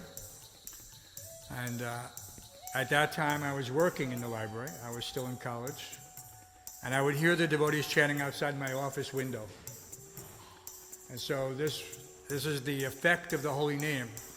I had no inclination whatsoever towards real spiritual life, what I thought was spiritual life. But by the constant chanting of the holy name, somehow or other the mind becomes purified, whether you want it to or not. So all these things taken together, we ended up on Henry Street in the end of 1974. And then the first time I saw Śrīla Prabhupāda was March of 75 when he came. And to paraphrase all the other devotees, it was by the mercy of the devotees that we were engaged in Prabhupada's service. Like Harikesh Prabhu told Adarśi, you just sit here, you'll get to fan Prabhupada. One of the secrets we had from the older devotees who knew where the real benefit would be. And every morning, Śrīla Prabhupada went on a morning walk to Prospect Park. And at that time, his room would be cleaned. And so, of course, a lot of devotees wanted to go with Śrīla Prabhupada on his morning walk. But as any devotee can tell you, unless you were standing right next to Prabhupada, you didn't hear a word of the conversation. You were just in the back, chanting your rounds. So one devotee, nice devotee, a Lankar Prabhu, he said, you stay behind and you clean Prabhupada's room. You'll get the mercy. I had already fixed all the broken windows because the neighbors were not very nice with us. They would throw rocks, shoot BBs, and break all the windows, and we'd have to replace them. So my first maintenance service is replace the windows in Prabhupada's room. But so every day we got to clean this paraphernalia that you see in this room across the hall. The reason it's so special, at least for us, is because we actually cleaned these tables. And made sure that actually we had very strict instructions not to move anything on the table, just cleaned around it, and everything else that was there. And so this was for us, there was a real benediction, because the older devotees knew we wouldn't get anything out of being on a morning walk with Śrīla Prabhupada. But directly serving the pure devotee, there is no, you can't estimate what can you say? The benefit. So this was for us a very great opportunity. Among other things, we would get Śrīla Prabhupada's remnants. You get to clean. We used to be able to clean his spittoon, but that's a different story. It's a very intimate pastime.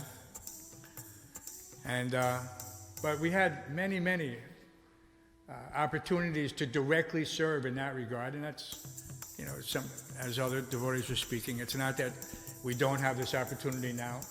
Distributing Śrīla Prabhupada's books is directly serving him, as Bhagavat Maharaj was saying, and as Bhūmipati was saying. Prabhupada is in these books. He's in these books. So this is something that we should meditate on the 125th anniversary. For many of us, it's full circle, back here in Brooklyn with Radha Govinda, our Ishta Devatas. Somehow protected us, even though we weren't qualified, to be able to continue to serve in some small position. So I want to thank all the devotees for coming. This 125th celebration here is also being celebrated in a very big way in Mayapur right now. Prabhupada's Murti will be installed. I'm not sure the exact schedule, but I'm sure it'll be televised. Pañcaratna, do you know when you're going to install the Murti? But this will be this is a major piece of the puzzle. Srila Bhakti Vinod Thakur, from his balcony at Swarup-Ganj, he could look over the Jalangi, and he saw the vision of the temple that all the nationalities of the world would be chanting the holy names in. So this is the potency of this of the Vaiṣṇava Acharyas in this line, that we all know that the spiritual master is Trikaligya, that he sees past, present, and future. But it takes a little intelligence to understand those visions.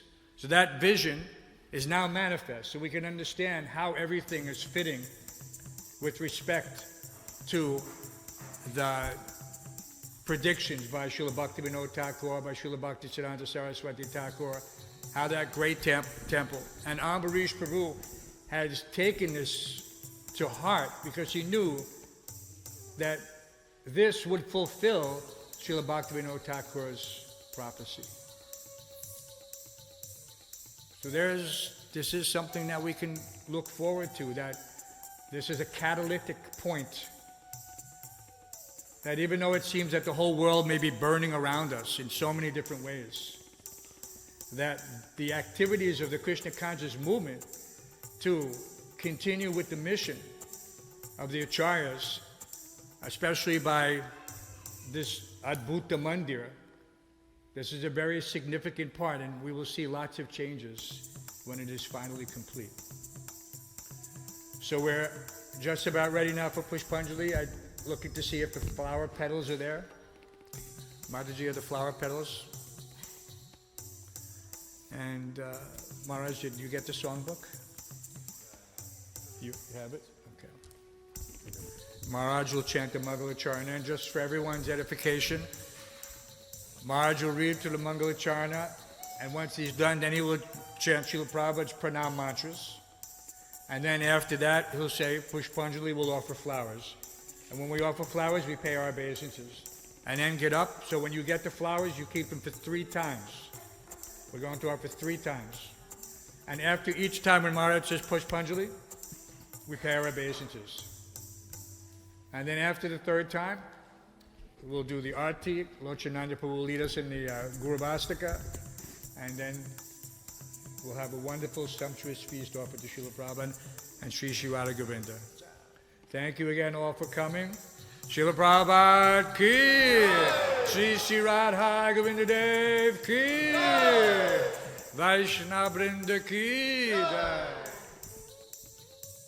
Bhutale Srimate Bhaktivedanta Swaminiti Namane Namaste Saraswati Deve Gauravani Pracharyane Nirvishesha Shunyavadi Paschatya Deshatayane Nama Om Vishnu Padaya Krishna Prastaya Bhutale Srimakti Bhakti Siddhanta Saraswati Iti Namane Shri Varshavanavi Devi Daitaya Kripabdaye Krishna Sambandha Vijnana Daine Prabhave Namaha Madhuryo Jvala Premadya Sri Rupanuga Bhaktida Shri Gaura Karuna Shakti Vigrahaya Namostute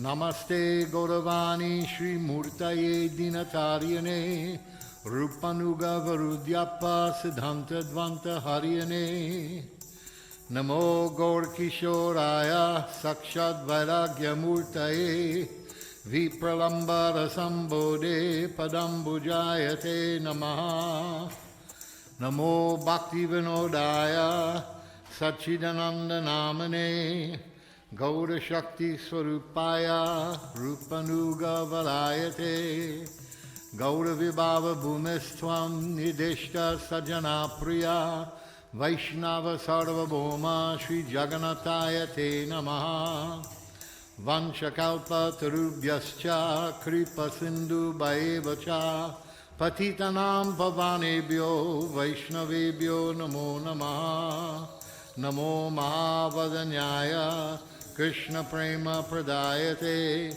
Krishnaya Krishna Chaitanya Namane Gaurati Vishe Namaha Panchatattva Makam Krishnam Bhaktarupa Swarupakam Bhaktavataram Bhaktakyam Namami Bhakta Shaktikam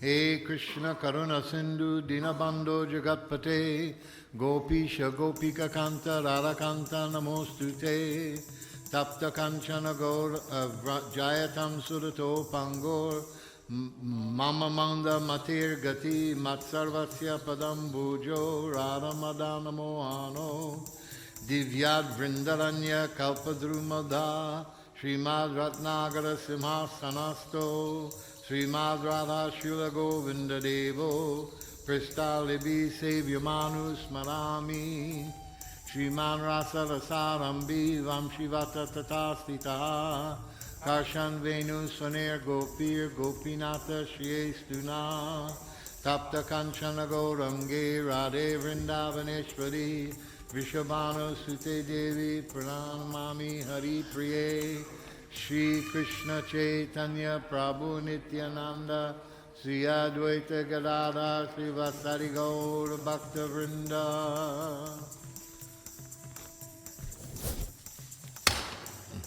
Confirmed. Okay.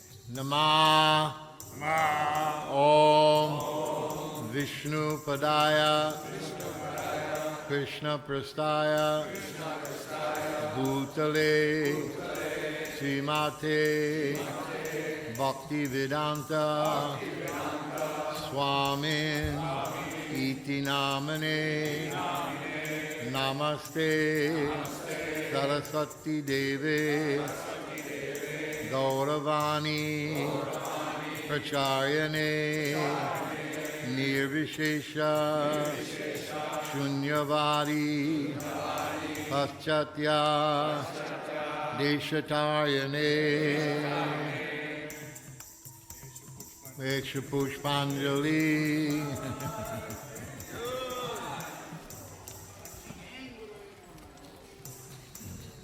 Namah Om Vishnu Padaya Krishna Prastaya Bhutale Śrīmate Bhaktivedanta Swami Iti Namane Namaste Saraswati Devi Gauravani Pachayane Nirvishesha Shunyavadi Paschatya Deshatarayane Eta Puṣpāñjali.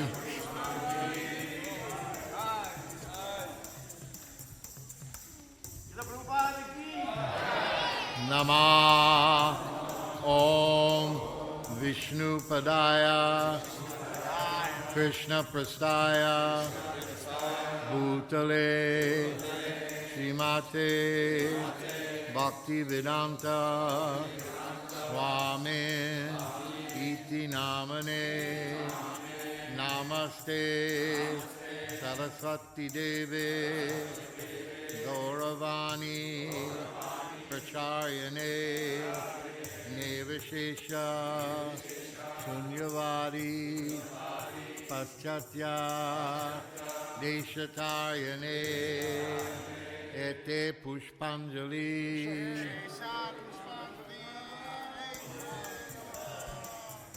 Śrīla Prabhupāda ki, Jagat Guru Śrīla Prabhupāda ki, Jagat Guru Śrīla Prabhupāda ki.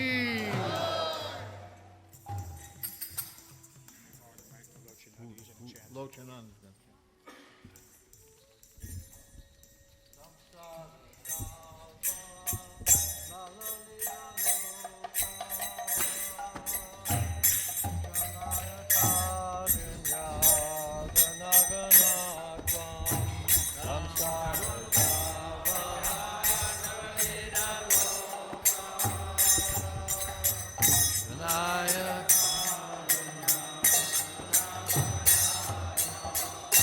Raptasya Kayana Ganadavasya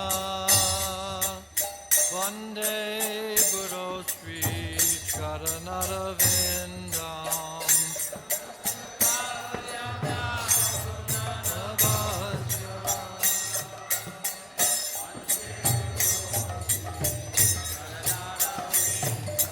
Mahaprabhu Kirtana Gita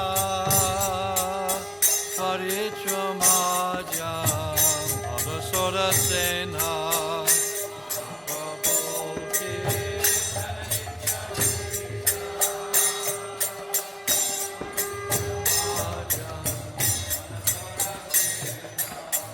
Romanchakam Pasrutaranga Bhajo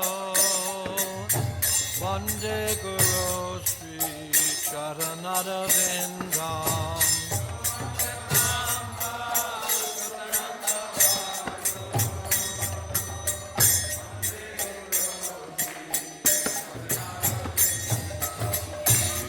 Vigrahara Jananichanana Sringartanman Niramajanado Ananichanana Sringartanman Yuktasya Bhaktam Shani Junjatopi Vande Guru Sri Charanarvindam Yuktasya Bhaktam Shani Junjatopi Vande Guru Sri Shri Bhagavat Prasado Svadvana Tripsan Hari Bhakta Sanghan Chaturveda Shri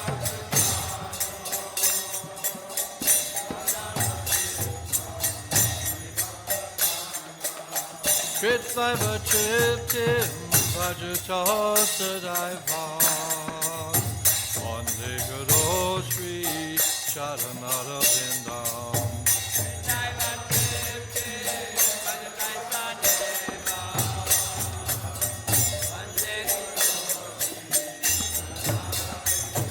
Radhi Kama Avayara Para Madhuya Lila Gunarupa Namnam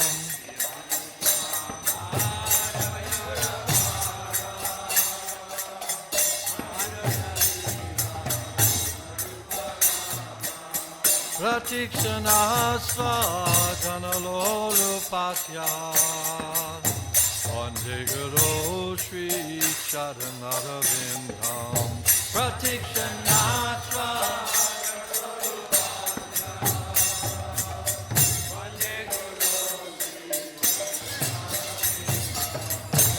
Kunjayuno Ratikali Siddhaye Jayali Vidukira Pekshaniya Nikunjayuno Ratikali Siddhaye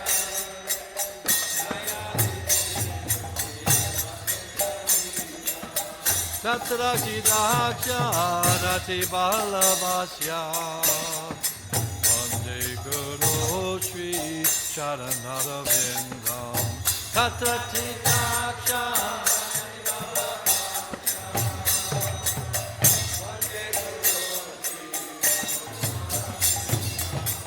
Shadari Trinasamasta Sastraye Tutkasta Tava Vyata Eva Sadhi Rakshadari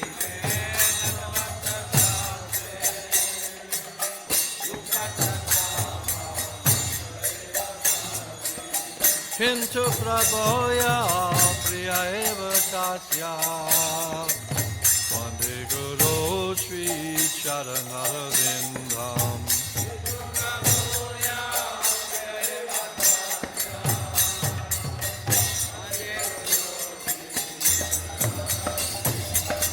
Yasya Prasada Bhagavat Prasado Yasya Prasada Bhagati Katopi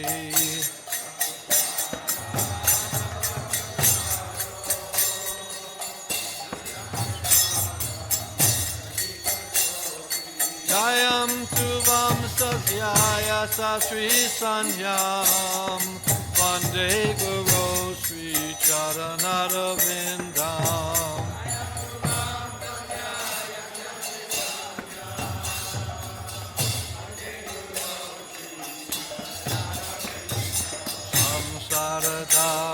Saradhavandalalira loka Chanaya karunya ganaganatvam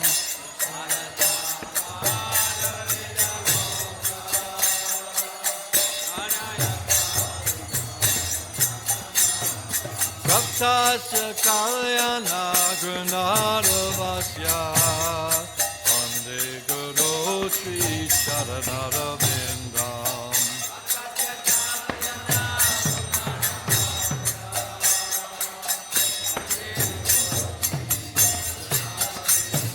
Vande Guru Sri Charanara Vindam Vande Guru Sri Charanara Vindam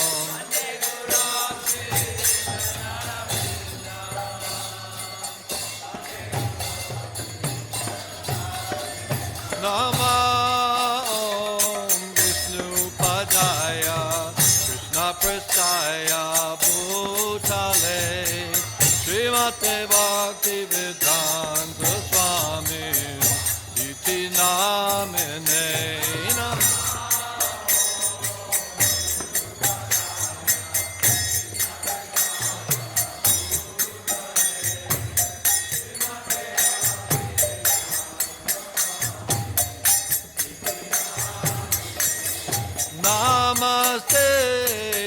Saraswati Devi Gauravani Pracharine Nirdisesha Shunyavadi Astachudishatarine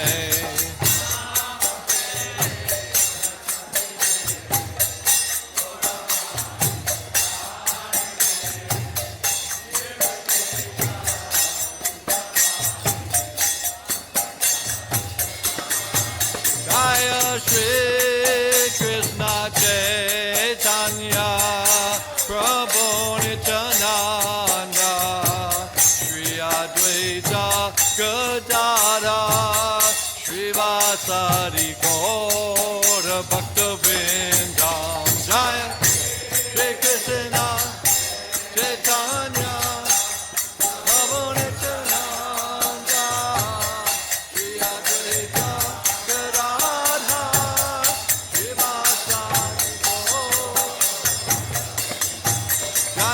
Shri Krishna Chaitanya Prabhu Nityananda Shri Advaita Gadadhar Shri Vasari Gaura Bhaktivinoda Jaya Shri Krishna Chaitanya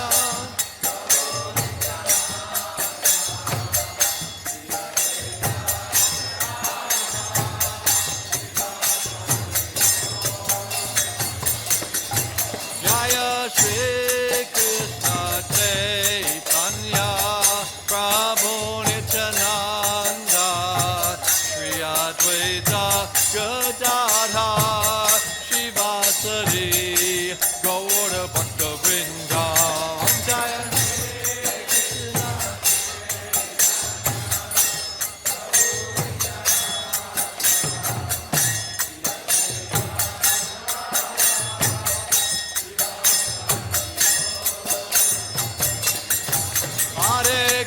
Hare Krishna, Krishna Krishna, Hare Hare, Hare Rama, Rama Rama, Hare Hare, Hare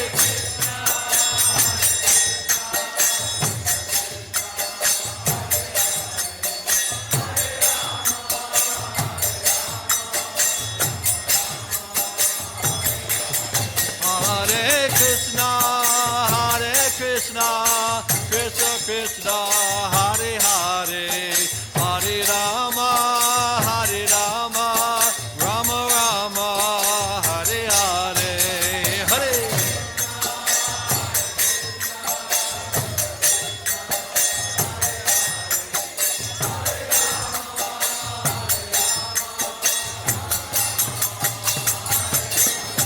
Hare Krishna, Krishna Krishna, Hare Hare, Hare Rama, Rama Rama, Hare Hare, Hare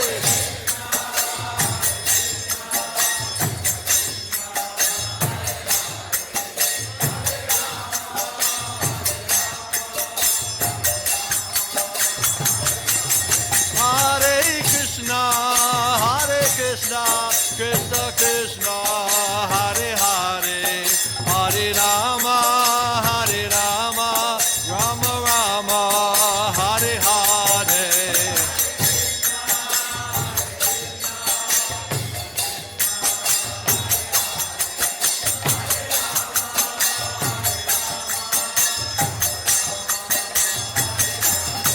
Hare Krishna, Krishna Krishna, Hare Hare, Hare Rama, Rama Rama, Hare Hare.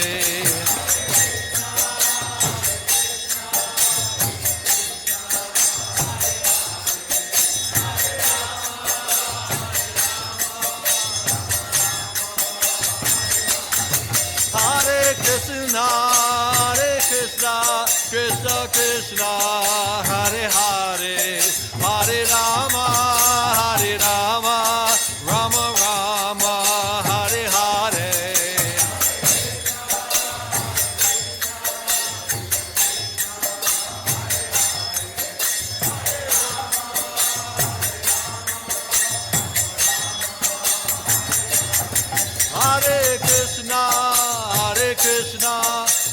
Krishna, Hare Hare, Hare Rama, Rama Rama, Hare Hare.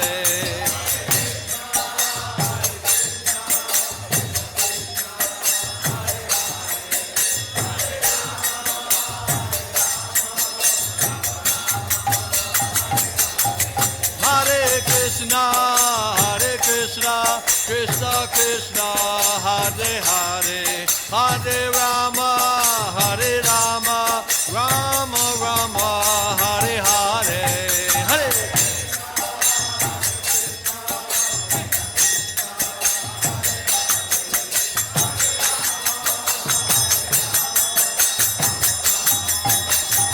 Jaya Jaya Prabhupada, Prabhupada, Prabhupada, Jaya Prabhupada.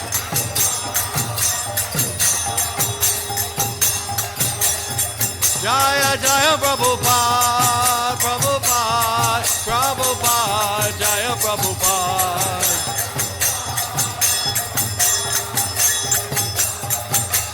Jaya Prabhupada, Jaya Prabhupada, Prabhupada, Jaya Prabhupada.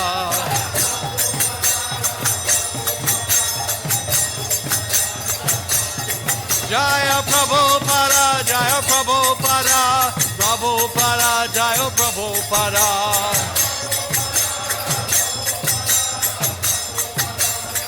Jaya Jaya Prabhupada, Prabhupada, Prabhupada, Jaya Prabhupada.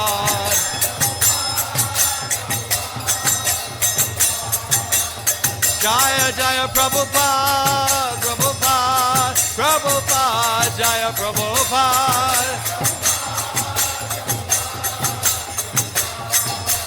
Jaya Prabhupada, Jaya Prabhupada, Prabhupada, Jaya Prabhupada.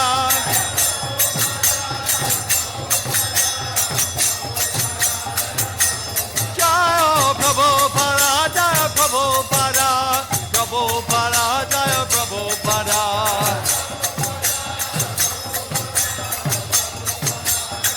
Jaya Jaya Gurudev, Gurudev, Gurudev, Gurudev.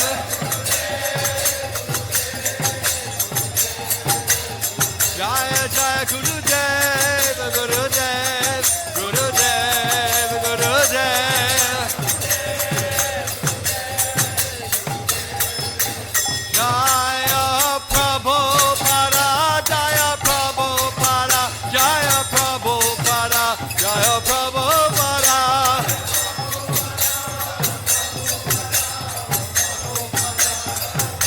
Jaya Prabhupada, Jaya Prabhupada, Prabhupada, Śrīla Prabhupāda.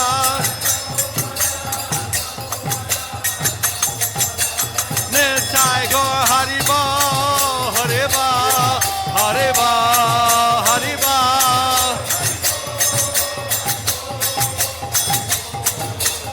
Nitai Gaur Hariba, Hariba, Hariba, Nitai Gaur Hariba.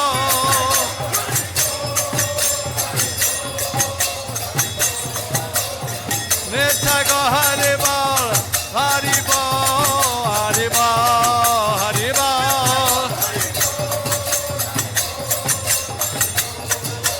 Jaya Radha Govinda Radha Govinda Radhe.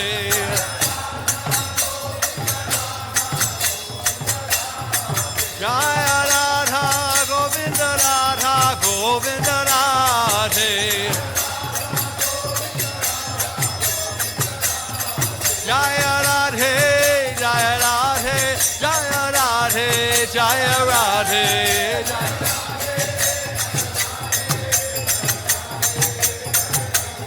Jaya Prabhupada, Prabhupada, Prabhupada, Jaya Prabhupada.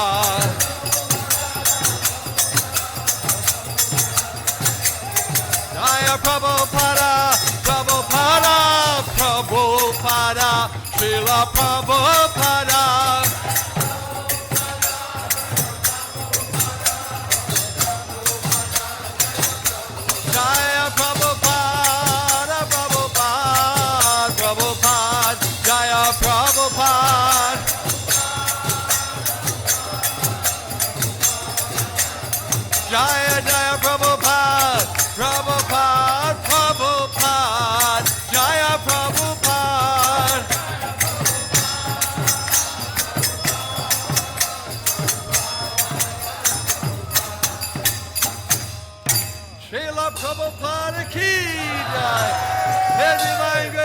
Śrīla Prabhupāda ki, Shri Vyasa Puja Mahotsava ki jai, Nitai Gaur Premanande.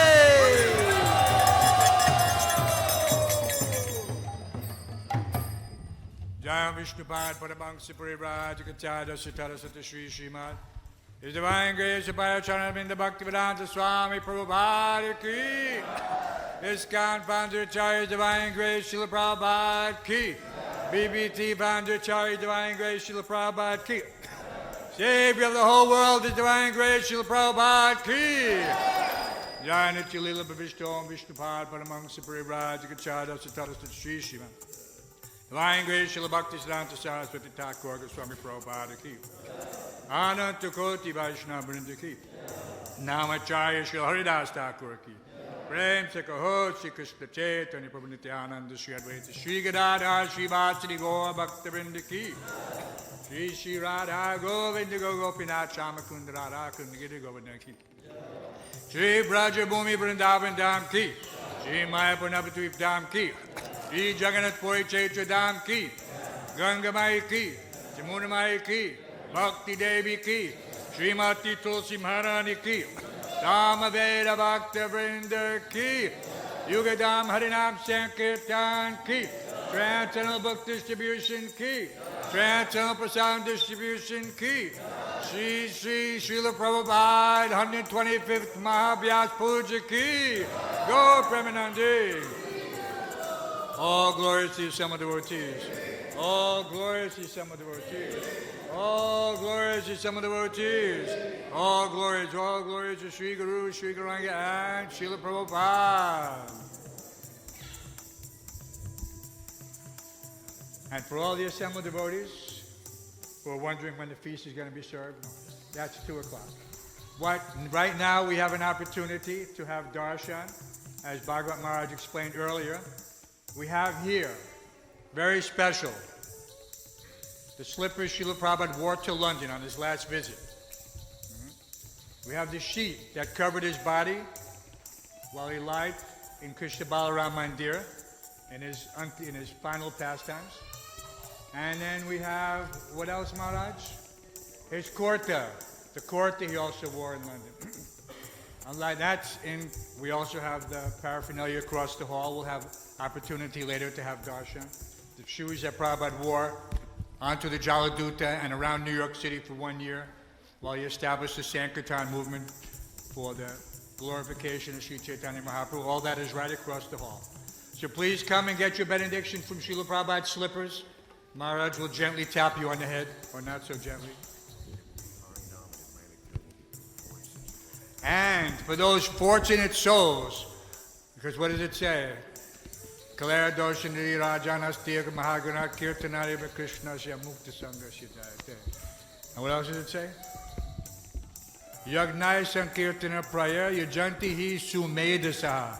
So for those with sumedasaha, until there's Harinam between 4 and 6 o'clock in front of Atlantic Terminal. 6 or 7 minute walk. Very close. So it would be very auspicious if everyone could chant for Śrīla Prabhupada's glorification with the Yuga Dharma devotees who are doing it every day. So here's your chance to go out for a couple of, whatever time. You want to go for 15 minutes, that's fine. You want to go for 2 hours, that's also fine. But go, by all means, go and chant the holy names.